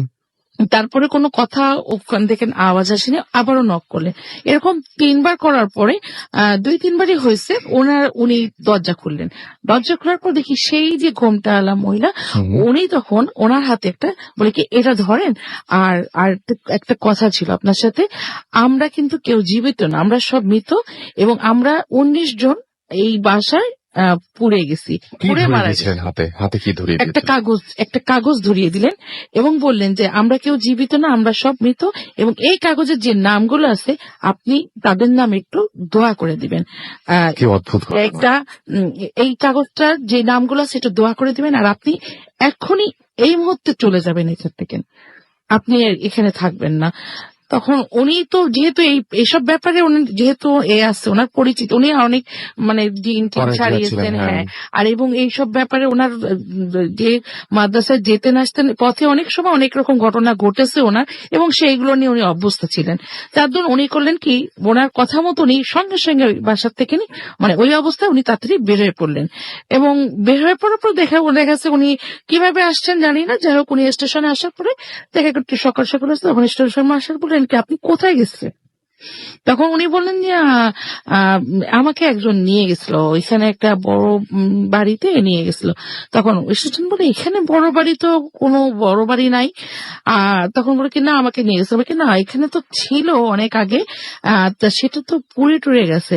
তবে না আমি গেছি, বলে কি তখন উনি আসলে জানার জন্যই যে আসলে কি ব্যাপারটা কতটুকু কি, এই জানার জন্য স্টেশন মাস্টারকে বলার পরে ওই স্টেশন মাস্টার বলেন কি যে আপনি চলেন তো, কোথায় আপনি বলতেছেন? তারপরে কি যে হ্যাঁ এখানে, ওনার সাথে গেলেন, যাওয়ার পরে উনি ওখানটা দেখলেন কি একদম পুরো ফাঁকা, ওখানে কোনো বিল্ডিং ছিল না। তখন উনি ট্রেন আসলে উনি চলে আসেন, কিন্তু ওই যে নামের যে লিস্ট দিয়েছিলেন সেই সেটা নাম, তার কাছে ছিলেন? হ্যাঁ হ্যাঁ ওই লিস্টটা ছিল হ্যাঁ ওনার লিস্টটা কাছে? ছিল, ওনাদের নামে উনি পরে দোয়া করে দিয়েছেন। তা এটা আসলে এটা তো অনেকে জানতে পারে যে উনি তো আসলে অনেক অলিয়ালা ছিলেন তো, এবং সবাই ওনার তদবির নিতেন। তা ওনারা ওনারা হয়তো অতৃপ্ত ছিলেন বা কিছু বা কি হতো জানি না, উনি হয়তো মানে বউটা বা কে এভাবে অনেকটাই সেই প্রশ্ন ঘোড়ার আসে। গাড়িটাই বা কেন আসলো? হ্যাঁ, But কেন এটা সত্যি যে মানে সবাই ওই এলাকায় যেটা জানতেন যে হ্যাঁ। এই বাসাটা এক সময় ছিল ছিল, এবং এবং এটা আগুনে পুড়ে কিভাবে গেছে, যেন একটা পুড়ে গেছে, পুরো পুড়ে গেছে, এবং যে কজন লোক ছিল সবাই সবাই মারা গেছেন।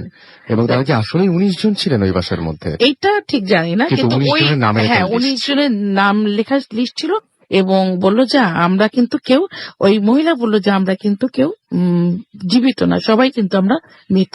আচ্ছা, আপনাদের এটা তাও কত বছর আগের ঘটনা হবে? এটা তো অনেক বছর আগের ঘটনা, তো আন্দাজ মানে মোটামুটি 30-35 বছর আগের ঘটনা। এবং আপনাদের সেই বাসাটা এখনো সেখানে আছে? হ্যাঁ, আমাদের নিশ্চিতপুরের বাসাটা এখনো আছে, এবং ওখানে ওই মামাদের মানে ওই আমল থেকে নেই কিছু জিন ও বাস করতেন উপরে। উপরে আমাদের বিরাট বাড়ি, ওই উপরে জিনরা এখনো আছেন। উনি মারা যাওয়ার পরে অনেক জ্বালাতন করতেন, কিন্তু বাইরে যখন আরেকটা দুইটা হুজুর আনছিলেন, যে ওনাদের এত উৎপাত বেড়ে গেছে যে অনেক দুটো বাচ্চা মারা গেছিল, তারপরে অনেক কিছু ভাবে ওদের জ্বালাতন করতো, এবং জিনে ধরে কেঁপে কেঁপে মুখ দিয়ে ফেনা উঠে এগুলো যেত। সব আপনারা দেখেছেন হ্যাঁ, মোটামুটি? হ্যাঁ, এটা এবং আমি খুব প্রায় অবাক দেখা। হচ্ছিলাম যে আপনারা বলছিলেন যে ওই বাসাতে আমরা মাঝে মাঝে রূপকথার গল্পের মতো লাগে যখন হ্যাঁ। শুনি, অনেকে ঘটনা পাঠান যে চুলার ভেতরে পা দিয়ে। হ্যাঁ, আমার আম্মারা ছিলেন 7 ভাই, মানে আম্মার বাপ চাচারা ছিলেন 7 ভাই। তারা দেখা গেছে কি সবাই একসাথে ছিলেন, যারা বলছে একজন বলছে মেজো মেজো নানি আর সেজো নানি বলছে কি এই মেজো একটু চুলার ধারে যা, আমি আসতেছি। উনি রান্নাঘর থেকে বের হয়ে গেছে যে একটু রুটিগুলো একটু সেকে দে।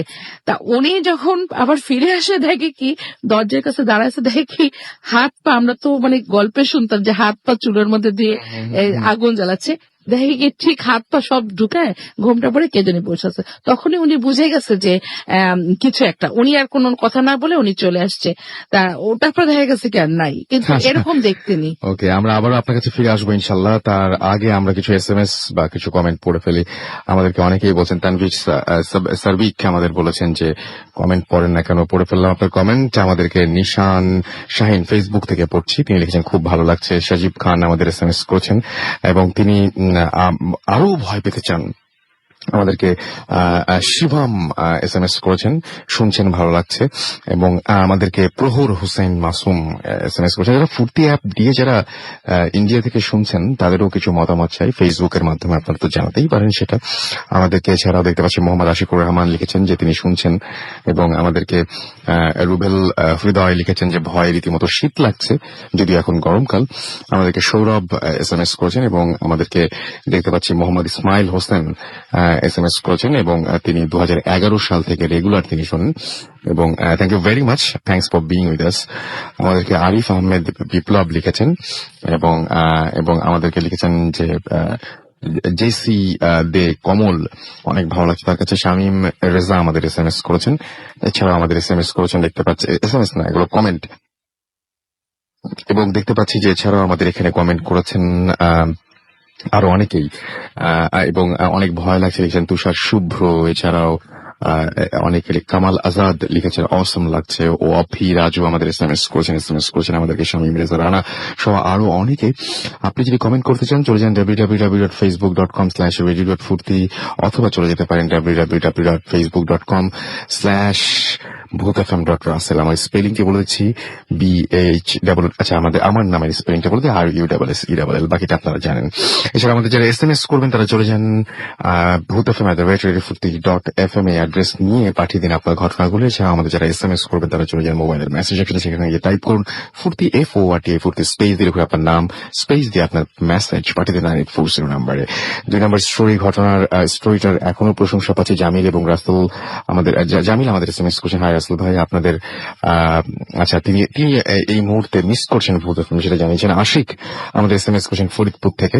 এছাড়া আমাদের SMS করছেন অপূর্ব বিশ্বাস সিলেট থেকে। এছাড়া আমাদের অর্ণব নওগাঁ থেকে SMS করেছেন, থার্ড স্টোরি তার কাছে খুব ভালো লেগেছে। এছাড়া আমাদেরকে তাসফিয়া SMS করেছেন ময়মনসিংহ থেকে, খুব ভয় লাগছে তার কাছে। অঞ্জন আমাদের হাসান আমাদের SMS করেছেন এবং তার কাছে এই ঘটনাটা খুব ভালো লেগেছে। আমাদেরকে ফেরারি আশিস SMS করেছেন নেত্রকোনা থেকে। এছাড়া আমাদের SMS করেছেন অপূর্ব বিশ্বাস সিলেট থেকে। অনি গাজীপুর থেকে। অপু এবং রাখি আমাদের SMS করেছেন আমাদের শামীম। এছাড়া SMS করেছেন আলিফ উত্তরা থেকে, এবং আমাদের SMS করেছেন অপু এবং রাখি। আবারও জুনায়েদ আমাদের SMS করেছেন আমাদেরকে, দেখতে পাচ্ছি জুবাইর সাতক্ষীরা থেকে। রাজীব আমাদের SMS করেছেন ময়মনসিংহ থেকে। তানি আমাদের SMS করেছেন নাহলি হৃদি ফার্মগেট থেকে। এছাড়া আমাদের দেখতে পাচ্ছি আদর্শ SMS করেছেন চট্টগ্রাম থেকে। মুকুল আমাদের SMS করেছেন রোমান রাজশাহী থেকে। বুলবুল আহমেদ আমাদের SMS করেছেন আরো অনেকেই। আমরা কি বিরতিতে যাবো না সেকেন্ড ঘটনায় যাবো, কোনটা ভালো হয় মাসুম ভাই? সেকেন্ড ঘটনায় চলে যাই। আচ্ছা ওকে ফাইন, আমরা তাহলে আপনার ঘটনায় চলে যাই। আমি এতক্ষণ ধরে যিনি বলছিলেন তার ছেলেও আছেন আমাদের আজকের স্টুডিওতে, এবং তাদের যে বাসাটা ঢাকায় সেই বাসাটাও কম যায় না, সেই বাসাতে অনেক ভয়ঙ্কর ঘটনা ঘটে, এবং সেই ঘটনাগুলো আমরা জানবো যে কি ধরনের ঘটনা ঘটে। এবং তারা বিশেষ করে কয়েকদিন আগে বিরাট একটা ভয় পেয়েছিলেন, আমরা সেই ঘটনাটা একটু শুনি। আপনার নামটা একটু প্লিজ বলবেন, এবং আপনি তো এসছেন ধানমন্ডি থেকে, দুজনেই আপনারা ধানমন্ডি থেকে এসছেন, আপনার ঘটনাটা আমরা শুনি। হ্যাঁ লিসেনার্স, আমি ফাহিম। যে এই ঘটনাটা আমার আম্মু, বোন আর আমার সাথে ঘটে যায় একটা ঘটনা। এই 6 মাস আগের এই ঘটনা। জি। একদিন ওই দিনই সন্ধ্যাবেলা আম্মু নামাজ পড়তে বসে, সে একটা অসুস্থ ফিল করতে থাকে যে কে জানি তাকে মানে জ্বর ভাব আসছে। তারপর সে প্রতিদিন সূরা ওয়াকিয়া বিভিন্ন সূরা পড়ে আমাদের ফু দেয়, কিন্তু সেদিন তার সূরা পড়া হয়নি কোন একটা কারণে। তারপরে সেদিন সে অনুভব করে যে তার পিছনে কে জানি দাঁড়িয়ে আছে। তারপর সে আমাকে ডাক দেয়, সে বলে এই রুমে কেউ আসছিল কিনা। আমি বললাম না, কেউ আসেনি। তো আমি ভাইয়াকে জিজ্ঞেস করতে বললাম, কিন্তু সে বললো কি আমি আসিনি।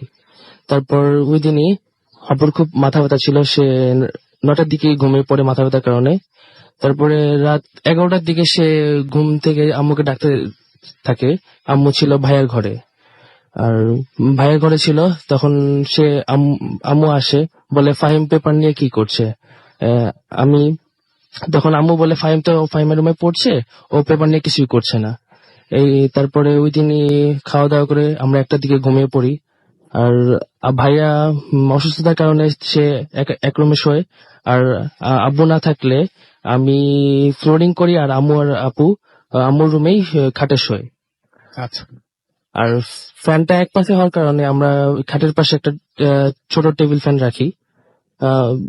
1টার দিকে আমরা ঘুমিয়ে পড়ি। হঠাৎ একটা শব্দ শুনে আপু আর আম্মু উঠে যায়। কিছু সময় পরেই তারা কাঁপতে শুরু করে, যেরকম কারেন্টের শক দিলে যেরকম হয়। তারা কাঁপতে থাকে এবং চিৎকার করতে থাকে। আর তারপরে আপু একদম নিস্তেজ হয়ে যায়। এই নিস্তেজ হয়ে যায়। আম্মু একই অবস্থা হচ্ছে। কিন্তু আম্মু চিন্তা করতে যে আমার মেয়েকে আমি যদি খাট থেকে নামতে পারি, আমরা বাঁচতে পারবো না। সে এবং পুরোপুরি মনে হচ্ছে যে মানে ইলেকট্রিক শক খেলে যেরকম হয় সেই একদম ব্যাপারটা সেরকম হচ্ছে। আপুকে সে আপুর হাত ধরে টান দিয়ে আমার উপর পড়ে যায়। আমি যেহেতু ফ্লোরিং করি, আমার ঘুম ভেঙে যায়। আমরা 3জনই একসাথে দেখতে পাই যে একটা আগুনের গোলা মানে ব্লাস্ট হলে যেরকম হয়, মানে পুরো রুমটা ছড়ে গেল। ছড়ে যে খাটের পাশে পিছনে জানলা ছিল, জানলা দিয়ে বের হয়ে গেল। ও দেখে আমরা পুরা ভয়ে অনেকক্ষণ জড়ো হয়েছিলাম। আম্মু বলল, আমি সাহস করে দেখতেছিলাম যে কারেন্ট হয়েছে, ক্ষতি হতে পারে। আমি উঠে লাইট জ্বালাই, কিন্তু আম্মু বললো না, উঠতে দিল না, বাধা দিল, বললো কারেন্ট হয়ে গেছে, তুমি উঠো না। আমি বললাম মানে পুরো ঘরটাই মনে হচ্ছে যে একদম যেখানে হাত দেবো সেখানেই শক খাবো। শর্ট খাবো। হুম হুম। আমি বললাম খাট কারেন্ট হওয়ার কোনো প্রশ্নই আসে না, এটা কাঠের। আর আমি মেঝেতে হাত দিলাম, বললাম কোনো সমস্যা নেই, আমি উঠে লাইট জ্বালাই। আর আমার মাথায় একটাই চিন্তা ছিল যে ভাইয়া রুমে একা, সে ঠিক আছে তো। হুম হুম। ওই চিন্তা করে আমি সাহস করে উঠে লাইট জ্বালাই, কিন্তু দেখলাম কারেন্ট হওয়ার কোনো স্কোপই নাই। আর সবচেয়ে আশ্চর্য বিষয় এই যে যে ছোট টেবিল ফ্যানটা ছিল, ওই টেবিল ফ্যানে পাখা নেই, আর সামনের যেই খাঁচাটা থাকে ওই খাঁচা নেই। আর পাখা আটকানোর জন্য যেই স্ক্রুটা থাকে ওটা সহ ফ্যানটা ঘুরছে। এটা দেখে খুব আশ্চর্য লাগে। তারপরে সামনে যেয়ে দেখি কি একটা কোনায় খাঁচা সহ ভাঙা পাখাগুলো এক যে জড়ো করে রাখা, মনে হচ্ছে কে জানি সুন্দর করে গুছিয়ে জড়ো করে রেখেছে। তারপরে আমি ফ্যানটা বন্ধ করি। ঘটনাটা কিছু খুব অবাক লাগে, অস্বাভাবিক লাগে। তাই ভাইয়ার রুমে যাই, দেখি ভাইয়া ঠিক আছে, ঘুমাচ্ছে। তারপরে পাশে ফোন দিই। ফোন দিয়ে এত রাতে ফোন দেওয়ার কারণে সবাই 5টা মেম্বার ছিল, 5জন মেম্বারই চলে আসে। আচ্ছা। চলে আসে। তারপরে তারা ঘটনাটা শুনে তারা সব রুম চেক করতে চায়, কোনো কেউ আসলো কিনা, চোর টোর আসতে পারে। সে সব রুম চেক করলো। চেক করে যখন আম্মুর রুমে ঢুকলো, যে রুমে ঘটনাটা ঘটেছে, তারা একটা অস্বস্তি বোধ করলো। মনে হচ্ছে তাদের গা ভারী হয়ে আসছে। তারা পুরো গায়ে কাটা দিয়ে উঠছে। তারা জিজ্ঞেস করলো কি হয়েছে, পুরো ঘটনা খুলে বললাম। তারপরে তারা বললো, এই রুমে আপনারা শুয়েন না, আপনারা অন্য রুমে শোন, আর আমরা কেউ থাকবো কিনা। আমরা বললাম দরকার নেই, এই তো রাত 3টা বাজে, কিছুক্ষণ পরেই ফজর আজান দিবে, সমস্যা নেই, আল্লাহর রহমতে কোনো সমস্যা হবে না। তাই ভাইয়ের একা ছিল, ভাইয়ের রুমে একটা কোরআন শরীফ রেখে আমরা আমার রুমে একটা কোরআন শরীফ রেখে বিছানায় শুয়ে পড়ি। কিন্তু আমাদের চোখ ঘুমিয়ে আসছিল না, চোখ পুরা নির্ঘুম রাত কাটালাম। একটু চোখের পলকও পড়লো না। যদি চোখ পলক পড়ে মনে হচ্ছে কি জানি ঘটে যাবে। পুরা আপনার যে আতঙ্কের মধ্যেই ছিলাম, পুরো রাতটাই আতঙ্কের মধ্যে ছিলাম। তারপর সকালবেলা ভাইয়া 9:30টার দিকে ঘরে আসে, রুমে আসে। তারপর ভাইয়া সাধারণত সাদা লুঙ্গি স্যান্ডেল পরে ঘুমায়। হঠাৎ আপু দেখে, মানে ভাইয়া ছিল পিছনের দিকে, হঠাৎ উল্টা দিক থেকে আপু দেখে হঠাৎ সেন্সলেস হয়ে যায়, মানে দাঁত পুরো লেগে যায়। আমি তার পা ধরতে শুরু করি, ভাইয়ার আপু তাকে থাপ্পড় মারা শুরু করে, যাতে সেন্সটা চলে আসে। এই ঘটনা হওয়ার পরে ভাইয়াকে বলা হলো সে যেন বসে, আমরা একটু ঘুমাতে পারি। সারা রাত আমরা নির্ঘুম ছিলাম। তো ভাইয়া বসলো, সে একটা অস্বাভাবিক জিনিস দেখলে যে আমাদের মাথার সামনে একটা চওড়া বড় দাগ আস্তে আস্তে ছোট হয়ে আসছে, চওড়া দাগ ছোট ছোট হয়ে আসছে আস্তে আস্তে। সে এই জিনিসটা খেয়াল করে ভিডিও করলো আর সে পরে আমাদের দেখালো। এরপরে আমরা এক সপ্তাহ এরকম কাটালাম, একজন আরেকজন সাথে থাকতেই পারতাম না। আমরা তিনজনই, আপু, আম্মু আর আমি, এক সপ্তাহ পুরো গোসল ছাড়াই কাটিয়েছি। এক জায়গায় গেলে, কোথাও গেলে আপনারা সবসময় একসাথে একসাথেই থাকতেন, কোনো সময় আলাদা আলাদা হতেন না হয়নি। আপনারা? তারপরে আমার মনে হচ্ছে আমি যদি কোনো কাজ করতে যাই, মনে হচ্ছে সামনে দিয়ে কোনো একটা বিকৃত চেহারা আমার দিকে ধেয়ে আসতেছে। খুব ভয়ের মধ্যেই থাকতাম। আর তারপরে এক সপ্তাহ পরে বাড্ডার এক মসজিদে ইমামকে ডাকা হলো ঘরে। সে ঘরে আসলো, আমাদের সবাইকে বাইরে যেতে বললো। সেই ঘটনাস্থলে, সেই রুমটায় একা ছিল আধা ঘন্টা, আধা ঘন্টা, 1.5 থেকে আধা ঘন্টা হবে সে ছিল। পরে আমাদের সবাই ডাকলো, বললো যে এই ঘরে কোনো জানলা অনেকদিন ধরে বা জানলা দরজা বন্ধ কিনা। তখন যে ঘটনা, আশ্চর্য বিষয় কি, যে আগুনের গোলাটা যেই সাইড দিয়ে বের হয়ে গেছে, ওইখানেই জানলা একটা বন্ধ ছিল। ওই চাকাগুলো শক্ত হওয়ার কারণে জানলা খোলা হতো না।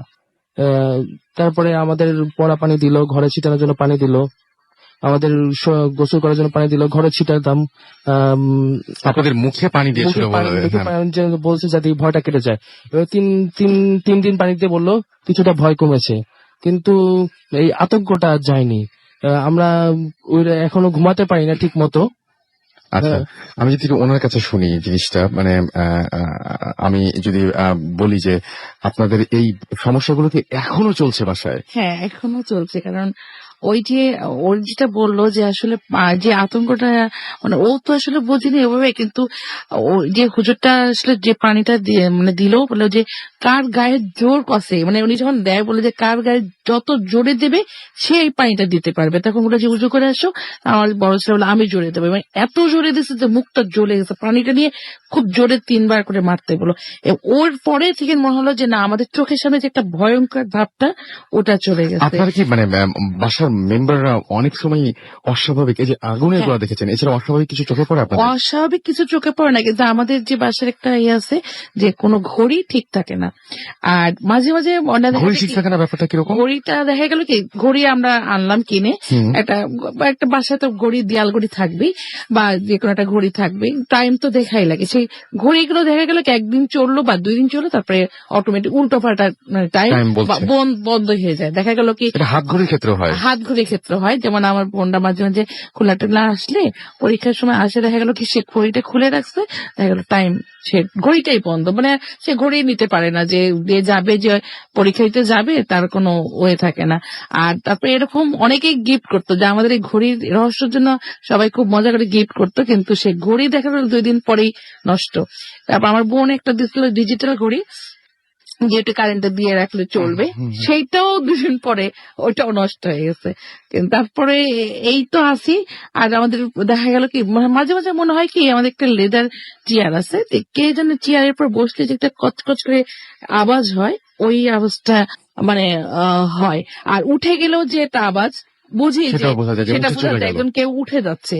আর মানে কেউ রাত্রে ভালো কি ফ্রিজটা কেউ টান দিয়ে খুললো, এরকম আমরা দেখিনি যে খুলছে, কিন্তু বোঝা যাচ্ছে যে খুলছে বা বন্ধ করছে। আর একটা এসি আছে রুমে, এসিটা অটোমেটিক চলা শুরু করে দেয়, আবার বন্ধ হয়ে যায়, সুইচ না অন করলেও দেখা গেল চলছে। আর টিভি বন্ধ করে তো শুয়েছি, এর মধ্যে একদিন হলাম টিভি বন্ধ করে শুয়েছি, আমার বাচ্চারা বলছে না তুমি ভুল করছো, হয়তো কোনো না বন্ধ করছে, দেখেছি অটোমেটিক টিভি চলতেছে। রাত্রির বেলা আমার ঘুম হয় না ওই রুমে থাকলে, আমরা সবাই মিলে যদিও শুয়ে থাকি কিন্তু ঘুম হয় না, চারিদিকে রাত্রে লাইট জ্বালায় রাখি। আর মানে শুনে একটা অস্বস্তি, মানে মনে কি কে যেন একটু চোখ বন্ধ করলাম যে কে দৌড়াদৌড়ি করছে ঘরের ভিতরে, আর সবসময় গাটা ভার হয়ে থাকে।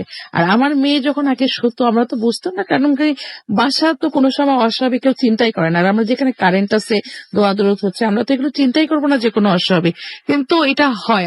ও সবসময় প্রত্যেকটা দিন মাথা ব্যথা করতো, এটা বুঝতাম না। এটা কিন্তু একটা সাইন। হ্যাঁ, কোনো সময় ও ঘুমাতে পারতো না।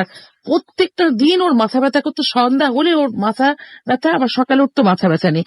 এরপরে ওই যখন ওই ঘরটা ছেড়ে দিল, মানে আমরা অন্য ঘরে শুতাম, এখন আমার বড় ছেলেটা নাই, ও বাইরে থাকে এখন, ওই ঘরটাই আমরা এখন সবাই মিলে, ওর বাথরুমটা, আর আমাদের বাথরুমটা ছিল বারান্দার সাথে, জানলা, বাথরুমে যে একটা জানলা থাকে বারান্দার সাথে, যার দরুন আমরা কেউ বারান্দায় দাঁড়ায় থাকতাম, এদিকে লাইট জ্বালাতাম, বারান্দা লাইট জ্বালাতাম, আর ও বাথরুমে কেউ গেলে তখন ওই বারান্দা যে জোরে জোরে কথা বলতাম, দোয়া দরদ পড়তাম, আর কেউ বাথরুমে ঢুকতো, তাছাড়া কেউ সাহস পেত না। বাথরুমে যেত এবং না। ব্যাপারটা হচ্ছে আপনার ছেলেও উনি মানে ফাহিম, সে আমাকে ওয়ান ইয়ার এটা মানে অফ ইয়ার এটা বলছিলেন যে উনি বলছিলেন যে বাসাটা আমরা ছেড়েই দিতাম হয়তো, কিন্তু বাসাটা যেহেতু আপনাদের নিজেদের, সুতরাং কোনো কিছু করার নাই। করার নেই। এবং আপনি এটাও আমি শুনলাম ওনার কাছে যে আপনাদের ওই অ্যাপার্টমেন্টের আরো যে সমস্ত বাসা হ্যাঁ, আছে অনেকেই এটা এই বলে, কমপ্লেইন হ্যাঁ অনেকেরই কমপ্লেন আছে।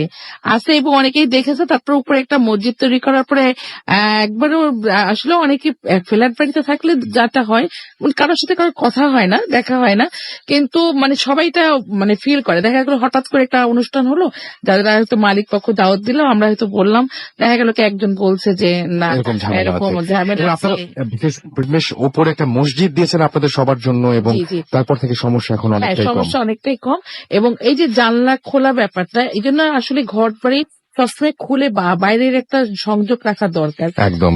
অনেক ধন্যবাদ আপনাদের দুজনকেই আমাদের সাথে এরকম ঘটনা শেয়ার করার জন্য, এবং অনেক কষ্ট করে আমাদের স্টুডিওতে আসার জন্য। আমরা সময় পেলে আবার আপনাদের কাছে ফিরে আসবো। এখনো আমাদের অতিথি আরো কিছু বাকি রয়েছেন, সুতরাং তাদেরকে আমাদের নিয়ে আসতে হবে। সো সেই পর্যন্ত আপনারা ফেসবুকে ছবি দেখে বুঝতে পারছেন যে কারা কারা ঘটনা বলছেন এবং কারা কারা এখনো বাকি রয়েছেন। আমি যদি বলি তাহলে বাম দিক থেকে ফাহিম, তারপরে আমাদের এখানে আছেন রিজওয়ান, তারপরে আমরা দেখতে পাচ্ছি আমাদের এইখানে সালেকিন, এবং তারপরে রয়েছেন অভি। আমরা এখনো অভির ঘটনা বাকি রয়েছে, ফেসবুকে গিয়ে আপনারা দেখতে পারেন সেটা। আমরা একটা ছোট্ট বিরতিতে আমাদের যেতে হচ্ছে, অনেকক্ষণ ধরে আমরা ঘটনা শুনলাম। ছোট্ট বিরতির পরে আবারও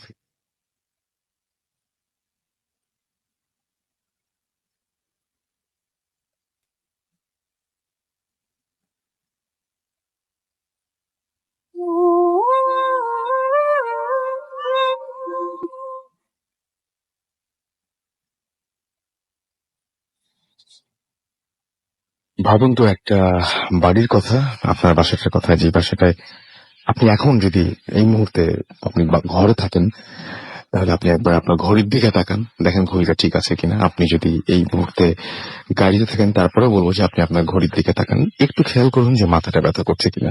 যদি এরকম কোনো কিছু না থাকে, তাহলে আপনি বেঁচে গেছেন, বেশ ভালোই আছেন। কিন্তু যারা এইরকম সময় কাটাচ্ছেন তারা খুব ভালো নেই, এটা তো বুঝতেই পারছেন। সো যারা সমস্যার মধ্যে থাকেন, যারা সমস্যা ফেস করেন, তারাই জানেন যে মুহূর্তগুলো কত কঠিন হয়ে ওঠে, প্রতিটা মুহূর্ত কত কঠিন হয়ে ওঠে। যাই হোক, আমরা কথা বাড়াবো না, আমরা সরাসরি ঘটনায় যেতে চাই। তবে তার আগে কিছু SMS না পড়লে না, অসিত আমাদের SMS করেছেন, এবং তার মানে প্রত্যেকটা SMS আছে কেন যেন শুরুই হচ্ছে অভিযোগ দিয়ে, কেন SMS পড়া হয় না। আমাদের SMS করেছেন আজকে কোনো ইমেল পড়বেন না, আজকে ইমেল পড়লে আমার আসলে মানে কি বলবো, যে আজকে এত যারা কষ্ট করে এখানে এসছেন তাদেরকে বঞ্চিত করা হয়। সুতরাং আমার মনে হয় যারা এসছেন তাদের ঘটনাকে শুনি, যদি তারপরেও সময় থাকে তাহলে অবশ্যই আমরা চেষ্টা করবো পড়ার। মোস্তাক আমাদের SMS করেছেন বেরি রোড থেকে, তিনি তার ছোট্ট বেবি মাহিশা এবং তার ওয়াইফ তাবাসসুম, তারা রেগুলার শোনেন, আজকেও শুনছেন। ধারা আমাদের SMS করেছেন সিলেট থেকে, এবং SMS করেছেন পিয়াস ইমাম কুমিল্লা থেকে, চকবাজার থেকে SMS করেছেন তিনি।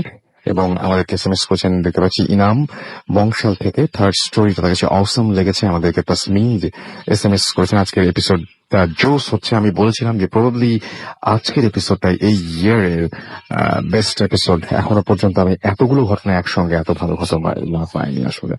শিমুল আমাদের SMS করেছেন কুমিল্লা থেকে, এছাড়াও আমাদেরকে SMS করেছেন দেখতে পাচ্ছি মিজান পতেঙ্গা থেকে SMS করেছেন, এছাড়াও আমাদের SMS করেছেন দেখতে পাচ্ছি টিম্যাথ, আমাদের SMS করেছেন দেখতে পাচ্ছি জয়, এছাড়া আমাদের SMS করেছেন তামিম, আমাদের SMS করেছেন দেখতে পাচ্ছি শিমুল, SMS করেছেন আমাদেরকে আজমল হোসেন, এছাড়া আমাদের SMS করেছেন আকাশ সিলেট থেকে, এছাড়াও আমাদের SMS করেছেন দেখতে পাচ্ছি আরো অনেকেই। আপনি যদি SMS করতে চান তাহলে চলে যান মোবাইলের মেসেজ অপশনে, সেখানে গিয়ে টাইপ করুন ফুর্তি FORT, ফুর্তি স্পেস দিয়ে দেখুন আপনার নাম, স্পেস দিয়ে আপনার মেসেজ পাঠিয়ে দেন 40 নাম্বার। যদি আমাদের ঘটনা পাঠাতে চান তাহলে চলে যান আমাদের ইমেল অ্যাড্রেসটিতে, এবং সেখানে সেখানে গিয়ে মানে ইমেল অ্যাড্রেসে মনে রাখলে চলবে bhuthfm@redfutki.fm which is bhwtfm@radio.fm আপনার নাম, ঠিকানা এবং ফোন নাম্বার সহ আপনার জীবনে ঘটে যাওয়া সেরা ঘটনাগুলো পাঠিয়ে দিন আমাদের কাছে। শুরুতে অবশ্যই উল্লেখ করুন এই ঘটনা স্টুডিওতে এসে শেয়ার করতে চান নাকি আপনি চান আপনার ঘটনাটা আমি পড়ে শোনাই। যদি ফেসবুকে কানেক্টেড থাকতে চান তাহলে চলে যান www.facebook.com/radio.futki অথবা চলে যেতে পারেন www.facebook.com/bhuthfm.russell। আমরা চলে যাব আমাদের ঘটনায় এবং আমাদের সাথে আরো নতুন একজন অতিথি যোগ দিয়েছেন এবং মারুফ শুভ। আমরা তার কাছে শুনবো তার ঘটনা এবং তিনি এর আগেও এসেছেন, সুতরাং পরিচয় দেওয়ার সমস্যা নেই, পরিচয় দেওয়ার দরকার নেই। আমরা সরাসরি তার ঘটনায় যাব। আপনার ঘটনাটা কোথায় ঘটেছিল আমাদের একটু প্লিজ বলেন। আসলে এই ঘটনাটা ঘটেছিল সিলেটে। ওকে, আমরা শুনি ঘটনা। হ্যালো এভরিওয়ান, আমি মারুফ শুভ, মিরপুর থেকে এসেছি। আজকে আপনাদের সাথে আমি যে স্টোরিটা শেয়ার করব সেটা আমার এক সিনিয়র ভাইয়ের কাছ থেকে শোনা। ঘটনাটা ঘটেছিল সিলেটে। সো সে আমাকে যেভাবে স্টোরিটা বলেছে আমি আপনাদের সাথে ঠিক সেভাবে শেয়ার করছি। আমরা গ্রামীণ ফোনের বন্ধু গ্যারেজের সাথে একটা সাইকেল রাইডে গিয়েছিলাম এক্সট্রিম ট্রেনে। তো সেখানে যাওয়ার পর জায়গাটাকে কোনো কিছু না আচ্ছা, বলবো না ওকে। প্লিজ। বন্ধু গ্যারেজ থেকে আমাদেরকে যেখানে রাখা হয় একটা কটেজে রাখা হয়। তো আমরা তারপরে সেই কটেজে যে কেয়ারটেকার তাদের সাথে আমাদের পরিচয় হয়, তার নাম হচ্ছে প্রফুল্ল দেব বর্মা। সে আমাদেরকে যেটা বলে যে আপনাদেরকে এমন একটা জায়গায় নিয়ে যাব আজকে সন্ধ্যার পর আপনার রাইড দিয়ে আসলে, যে সেখানে আপনার অনেক আমার মনে হয় যে আমরা নাম, জায়গার নাম, প্লেসটা কোনো কিছু Okay. না বলি। একটা জায়গা দেখাতে নিয়ে যাব যেটা টি গার্ডেনের ভেতরে, যেখানে হিন্দুরা পূজা করে। আর সেখানে আপনার অনেক টাইপের জিনিস দেখতে পারবেন যেগুলোকে আপনারা ভূত বলেন। তারপর আমরা এই জিনিসটাকে ফার্স্টে এতটা গায়ে লাগাই না। তারপর আমরা রাইডে চলে গেলাম। রাইডে গিয়ে সন্ধ্যার সময় যখন আমরা রাইড থেকে ফিরলাম, তখন আমরা সবাই যার যার রুমে রেস্ট করছিলাম। তখন মাজহারুল ভাই, বন্ধু গ্যারেজের একজন ভাই, সে আমাদেরকে মানে ডাক দিল, বলল যে ভূত দেখতে যাবা নাকি, চলো। পরে আমরা গেলাম। তারপরে আমরা কটেজ থেকে একটা মাইক্রোবাস করে আমরা 7 জন ছিলাম। তারপর প্রফুল্লদাকে নিলাম। তারপর আমাদেরকে সে মানে গাড়ির ভিতরে ঢুকে একটা ম্যাচ বক্স থেকে কাঠি প্রত্যেক সবার হাতে একটা করে কাঠি দিয়ে দিল আর বলল যে এটা নিজের কাছেই রেখেন, কোনো প্রবলেম হবে না। আর আমি এই গাড়িটাকে বাছাই করে দিয়েছি। তো আমরা রওনা হলাম। একটা টি গার্ডেনের ভিতর দিয়ে আমরা যাচ্ছিলাম। তো আমরা যখন যাচ্ছিলাম তখন প্রফুল্লদা আমাদেরকে একটা জায়গায় দাঁড় করালো। দাঁড় করিয়ে সে আমাদেরকে বলল যে ডান দিকে একটু তাকিয়ে দেখেন, কিছু দেখতে পান নাকি ওই বট গাছটার মধ্যে। তারপর আমরা সবাই ডান দিকে তাকালাম, তাকিয়ে দেখলাম যে দুই সাইডে অনেক উঁচু উঁচু টিলা ছিল আর চা বাগানের সারি, আর মাঝখানে একটা খোলা মাঠ, আর খোলা মাঠের মধ্যে একটা বিশাল বট গাছ ছিল। আর বট গাছটা অনেক বড় ছিল আর ওর শাখা প্রশাখা অনেক ছড়ানো ছিটানো ছিল। তো আমরা এই জিনিসটা দেখার পরে আমি একটু অবাকই হলাম যে এই বট গাছটা একটু গ্লো করছিল। তখন এটা দেখে আমি একটু অবাক হলাম। তারপর প্রফুল্লদা বলল যে আপনারা কিছু দেখতে পেয়েছেন কিনা, পরে আমরা বললাম যে না। তারপর সে বলল যে তারা ওইখানেই আছে, ওই গাছের উপরে বসে আছে। তো তারপর আমরা গাড়িটা নিয়ে সামনে গেলাম। সামনে যাওয়ার পরে প্রফুল্লদা আমাদেরকে এবার বাম দিকে তাকাতে বলল। তারপরে আমাদেরকে পরে আমরা তাকিয়ে দেখি যে একটা সিমেন্ট দিয়ে বাঁধাই করা একটা জায়গা, আর সেই জায়গাটার পিছে অনেক ঘন গাছপালা ছিল। তো প্রফুল্লদা আমাদের তখন বলল যে এখানে অনেক আগে একটা স্নেক থাকতো, যার হাফ মানুষ আর হাফ স্নেক ছিল। তো আমরা ফার্স্টে জিনিসটা বিলিভ করিনি। তারপর আরো বলল যে এখানে সকালবেলা পূজা করা হয় আর এই জায়গাটা অনেক খারাপ, এখানে রাতের বেলা মানুষ আসতে পারে না। তো এইসব কথা শুনে আমরা তারপর আমি যেটা লক্ষ্য করলাম যে ওই মন্দিরটার পাশে একটা গাছ ছিল, গাছের গোড়ার মধ্যে একটা জিনিস মানে নিচের দিকে এরকম ঝুলানো ছিল। তো আমি ফার্স্টে জিনিসটাকে মনে করলাম যে এটা শিকড় হবে। তো আমরা সেই জিনিসটা পরে দেখি জিনিসটা মুভ করতেছে। এটা দেখে আমি একটু ভয় পেয়ে গেলাম। তারপর আমরা গাড়িটাকে নিয়ে সামনে গিয়ে ইউ টার্ন নিয়ে আমরা দাঁড়িয়েছিলাম। প্রফুল্লদা বললো এখানে দাঁড়িয়ে আমরা ঠিক করছি না। তারপরে প্রফুল্লদা কিছুক্ষণ পরেই মনে হলো গাড়িটার ভিতরে হাওয়া শূন্য হয়ে গেল, আর আমাদের কানে একটা চি করে শব্দ আসলো। আর আমরা তারপর ওই বন্ধ গাড়ির ভেতরে ফ্রেশ ফ্লাওয়ার স্মেল পাচ্ছিলাম। তারপর আমাদের মনে হচ্ছিল যে আমাদের আশেপাশে কিছু একটা আছে। তারপর প্রফুল্লতার সাথে সাথে বলল যে গাড়িটা এখান থেকে সরিয়ে ফেলেন, ভালো হচ্ছে না কিন্তু। তারপর গাড়িটা সেখান থেকে সরিয়ে ফেলা হলো। তারপর আমরা একটু সামনে গেলাম। সামনে গিয়ে একটা উঁচু একটা হার্টের মতো ছিল। তার প্রফুল্লতা আমাদের বললো যে উপরে আপনারা কোনো কিছু হার্টটার উপরে কিছু দেখতে পাচ্ছেন নাকি দেখেন। তারপর আমরা ওই এবার আমরা আমাদের বেস পার্টটা দেখলাম। আমরা হার্টের উপর দেখলাম একটা মানুষ টাইপের একটা কিছু বসেছিল, তার হাতের মধ্যে কিছু একটা ছিল। এটা দেখার পরে আমার মাথাটা গরম হয়ে গেল, আর আমার সারা শরীরে গুজবাম্পস আসলো। আর 7 জনের মধ্যে আমরা এই জিনিসটা 3 জন দেখেছিলাম। তারপর আমাদের ড্রাইভার ভাই জলদি গাড়িটা টান দিয়ে চলে গেল, আর প্রফুল্লদা ওই হাটের উপরে একবারও তাকালো না, উনি নিচেই মাথা নিচু করেছিল। তারপর আমরা যখন ব্যাক করছিলাম কটেজের দিকে, তারপর সে আমাদের আবার সেই বট গাছটা দেখতে বললো। এবার দেখে আমরা অবাক হয়ে গেলাম, গাছটা যতটা বড় মনে হচ্ছিল ততটা বড় ছিল না। তারপর সেই জিনিসটা দেখে আমরা কটেজে ব্যাক করলাম। রাতের ডিনার করার পরে জানতে পারলাম যে আমাদের ড্রাইভারের অনেক জ্বর চলে এসছে, এবং সে আবল তাবল কি সব জানি বলছিল। তারপরের দিন সকালবেলা আমরা 3 ফ্রেন্ড আবারও সেই জায়গায় যাই। সে প্রফুল্লদার সাথে কথা বলে, প্রফুল্লদা বলল সকালবেলা গেলে ওইসব জায়গায় কোনো প্রবলেম হবে না। পরে আমরা সেই জায়গায় যাওয়ার পরে দেখলাম যে ওই বট গাছটা ব্রাউন কালারের ছিল, আর নর্মাল বেশি বড়ও ছিল না। তারপর আমরা ওই বাধাই করে মন্দিরটার সামনেও গেলাম, সেখানেও কিছু পেলাম না। আর ওই শিকড় টাইপের ওইটা লম্বা যেটা ঝুলেছিল রাত্রে যেটা দেখেছি ওই টাইপেরও কিছু ছিল না। তারপর ওই হার্টের উপরে আমরা আর কিছু দেখতে পারলাম না। তারপর আমরা সেখান থেকে ব্যাক করি। এটাই ছিল অনেক আমার ধন্যবাদ story। আপনাকে আপনার ঘটনার জন্য। আমরা দেখতে পাচ্ছি যে আমাদের এইখানে SMS করছেন শাহরিয়ার আহমেদ সাকিব, এবং তিনি বলছেন যে ছুটির সাথে ভূত FM না শুনলে তার ঘুমই হয় না সারা রাত। অনেক চৌধুরী আমাদের বলেছেন যে অনেক ভয় লাগছে। স্বপ্ন মুখী প্রশান্ত আমাদের লিখেছেন, যেটা তার ফার্স্ট কমেন্ট, এবং তিনি বলেছেন যে সবগুলো ঘটনাই তার কাছে ভালো লেগেছে। আমার পেজ থেকে কিন্তু পড়ছে এগুলো। সৈদুর রহমান পারভেজ লিখেছেন যে অনেকদিন পর ভূত FM শুনে খুব ভালো লাগছে। সত্যি অনেকদিন পর ভূত FM শুনে খুব ভালো লাগছে।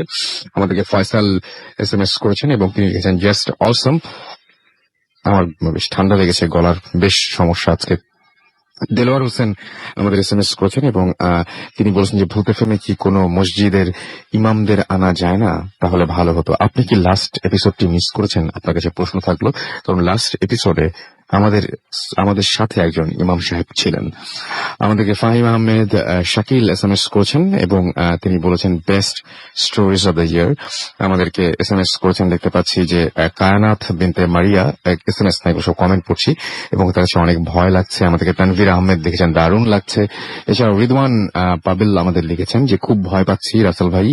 আমাদেরকে এছাড়াও বর্ণা খান লিখেছেন ভয় লাগছে খুব।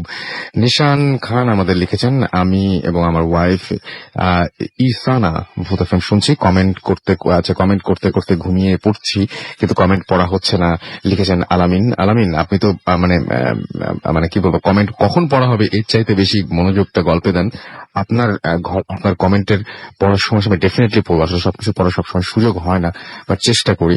আবার বেশি পড়লে দেখবেন যে আপনাদেরই বিরক্ত লাগছে। নির্মল রয় নীরব আমাদের SMS এখানে কমেন্ট করেছেন, এবং তিনি আমাদেরকে লিখেছেন যে কমেন্ট পড়া হচ্ছে না। আমাদেরকে এছাড়াও দেখতে পাচ্ছি আচ্ছা তিনি লিখেছেন সাভার থেকে, এবং এছাড়াও দেখতে পাচ্ছি নবীন আহমেদ লিখেছেন আজকের ঘটনাগুলো দারুণ। আজকের দারুণ ঘটনাগুলো শুনে আমার নিজেরই ভূত FM অংশগ্রহণের অভিজ্ঞতা মনে পড়ে যাচ্ছে, এবং সেদিনও ঘটনাগুলো বেশ ভয়ের ছিল। সময়টা ছিল 18 এপ্রিল 2014, এবং আজও মনে পড়ে শেষ করে বাড়ি ফেরার সময়টা ছিল প্রায় রাত 3টারও বেশি। সেখানকার ঘটনা এবং ভৌতিক কিছু ঘটনা শুধুই সময়, সেখানেও ঘটনা, জীবনে ভৌতিক কিছু ঘটা আসলেই শুধু সময়েরই ব্যাপার। ওকে, আমাদেরকে এছাড়াও অর্ণব আহমেদ লিখেছেন নাইস রাসেল ভাই। এছাড়াও MD মিরাজ খান আমাদের লিখেছেন ভয় লাগছে। নাইমুল আল হাসান আমাদের লিখেছেন যে ইমেল চাই, ইমেল পড়ো না কেন, আজকে টাইম পাইনি ভাইয়া। নেক্সট ফ্রাইডে, সেই ফ্রাইডে তো অবশ্যই পড়বো। এবং সেই ক্ষেত্রে আরো একটা কথা জানিয়ে রাখি যে এই উইকে এই ঘটনার চাইতে ভালো ইমেল আমার কাছে নাই আসলে। আমাদের অনেকেই আছেন যারা হচ্ছে কাছাকাছি ধরনের ঘটনা পাঠান, যে ঘটনাগুলো অনেক সুন্দর হওয়ার কারণে অনেক সময় আমাদের বাদ দিয়ে দিতে হয় আমাদেরকে। এছাড়াও মানে আরো অনেকেই যারা মানে জানেন, যারা ঘটনা পাঠান তাদের ঘটনা, কিছু কিছু মানুষ আছেন যারা জানেন যে তাদের ঘটনা কেন বাদ হয়ে যাচ্ছে। এবং আমি মানে যদি এই ঘটনাটা কোথাও প্রকাশিত হয়ে থাকে বা এই ঘটনাটা অন্য কারো হয়ে থাকে, ডেফিনেটলি সেটা আমরা পড়ে শোনাবো না বা সেটা আমরা সিলেক্ট করবো না। এটা একটা ব্যাপার কিন্তু, এবং আপনারা জানেন যে ঘটনাগুলো যারা পাঠাচ্ছেন এরকম তারা জানেন, এবং সেই জন্য আমাদের অনেক ঘটনায় বাদ দিতে হয়। আরিফ আমাদের SMS করেছেন ময়মনসিং থেকে। এছাড়া আমাদের SMS করেছেন দেখতে পাচ্ছি, এবং SMS পড়ছে এখন, আমাদেরকে SMS করেছেন দেখতে পাচ্ছি অরিত্রদি, এবং তিনি বলছেন যে ফ্যান্টাস্টিক স্টোরি। আমাদেরকে ইসহাম SMS করেছেন, এবং আমাদেরকে SMS করেছেন আশিক ফরিদপুর থেকে। এছাড়াও আজমল হোসেন সিলেট থেকে SMS করেছেন, এবং আমাদেরকে সুস্মিতা বণিক SMS করেছেন, এবং আমাদেরকে SMS করেছেন দেখতে পাচ্ছি ফয়সাল, এবং আমাদেরকে SMS করেছেন শুভ লক্ষ্মীপুর থেকে, এবং আমাদেরকে SMS করেছেন দেখতে পাচ্ছি হানিফা। এছাড়াও আমাদেরকে SMS করেছেন দেখতে পাচ্ছি মারুফ ময়মনসিং থেকে। এছাড়াও আমাদের SMS করেছেন FK ফুয়াদ ভূতের গলি থেকে। এছাড়াও আমাদের SMS করেছেন নাদিম ময়মনসিং থেকে। আমাদেরকে সিথি SMS করেছেন, ঈশান আমাদের SMS করেছেন, বিসমি আমাদের SMS করেছেন, এবং তিনি মাস্টার মাইন্ড থেকে SMS করেছেন। মাস্টার মাইন্ড স্কুলের কথা হয়তো তিনি বলছেন। আমাদেরকে এছাড়াও দেখতে পাচ্ছি SMS করেছেন আশিক সহ আরো অনেকে। আপনি যদি SMS করতে চান তাহলে চলে যায় মোবাইলের মেসেজ অপশনে, টাইপ করুন ফুর্তি FORTI ফুর্তি, স্পেস দিয়ে লিখুন আপনার নাম, স্পেস দিয়ে আপনার মেসেজ পাঠিয়ে দিন 9840 নাম্বারে। আমাদের যদি আপনি ইমেল করতে চান, আমাদের ইমেল অ্যাড্রেস হচ্ছে bhutfm@radiofurti.fm, which is BHWTFM@radioforti.fm। আপনার নাম, ঠিকানা এবং ফোন নাম্বার সহ আপনার জীবনে ঘটে যাওয়া সেরা ঘটনাগুলো পাঠিয়ে দিন আমাদের কাছে। এছাড়াও যদি আপনি আমাদের সাথে ফেসবুকে কানেক্ট থাকতে চান তাহলে চলে যান www.facebook.com/radio.furti, অথবা চলে যান www.facebook.com/bhutfm.russell। আমরা চলে যাচ্ছি একটা ছোট্ট বিরতিতে। বিরতির পরে আবারও ফিরে আসবো, সেই পর্যন্ত আমাদের সঙ্গে থাকুন।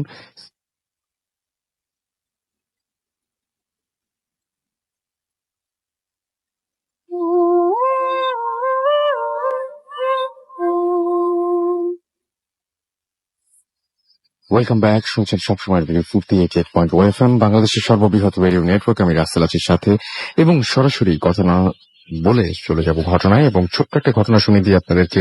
আপনার নামটা প্লিজ একটু বলবেন, কোথা থেকে এসছেন? হ্যাঁ রাসেল ভাই, আমি রনি শাহ বলছি, মিরপুর পল্লবী থেকে এসেছি। তো কি ঘটনা ঘটেছিল আপনার একটু বলেন যদি। আচ্ছা, যেটা হচ্ছে যে আমার এক বেস্ট ফ্রেন্ডের সাথে ঘটনাটা ঘটে যাওয়া একটি ঘটনা। জি বলেন।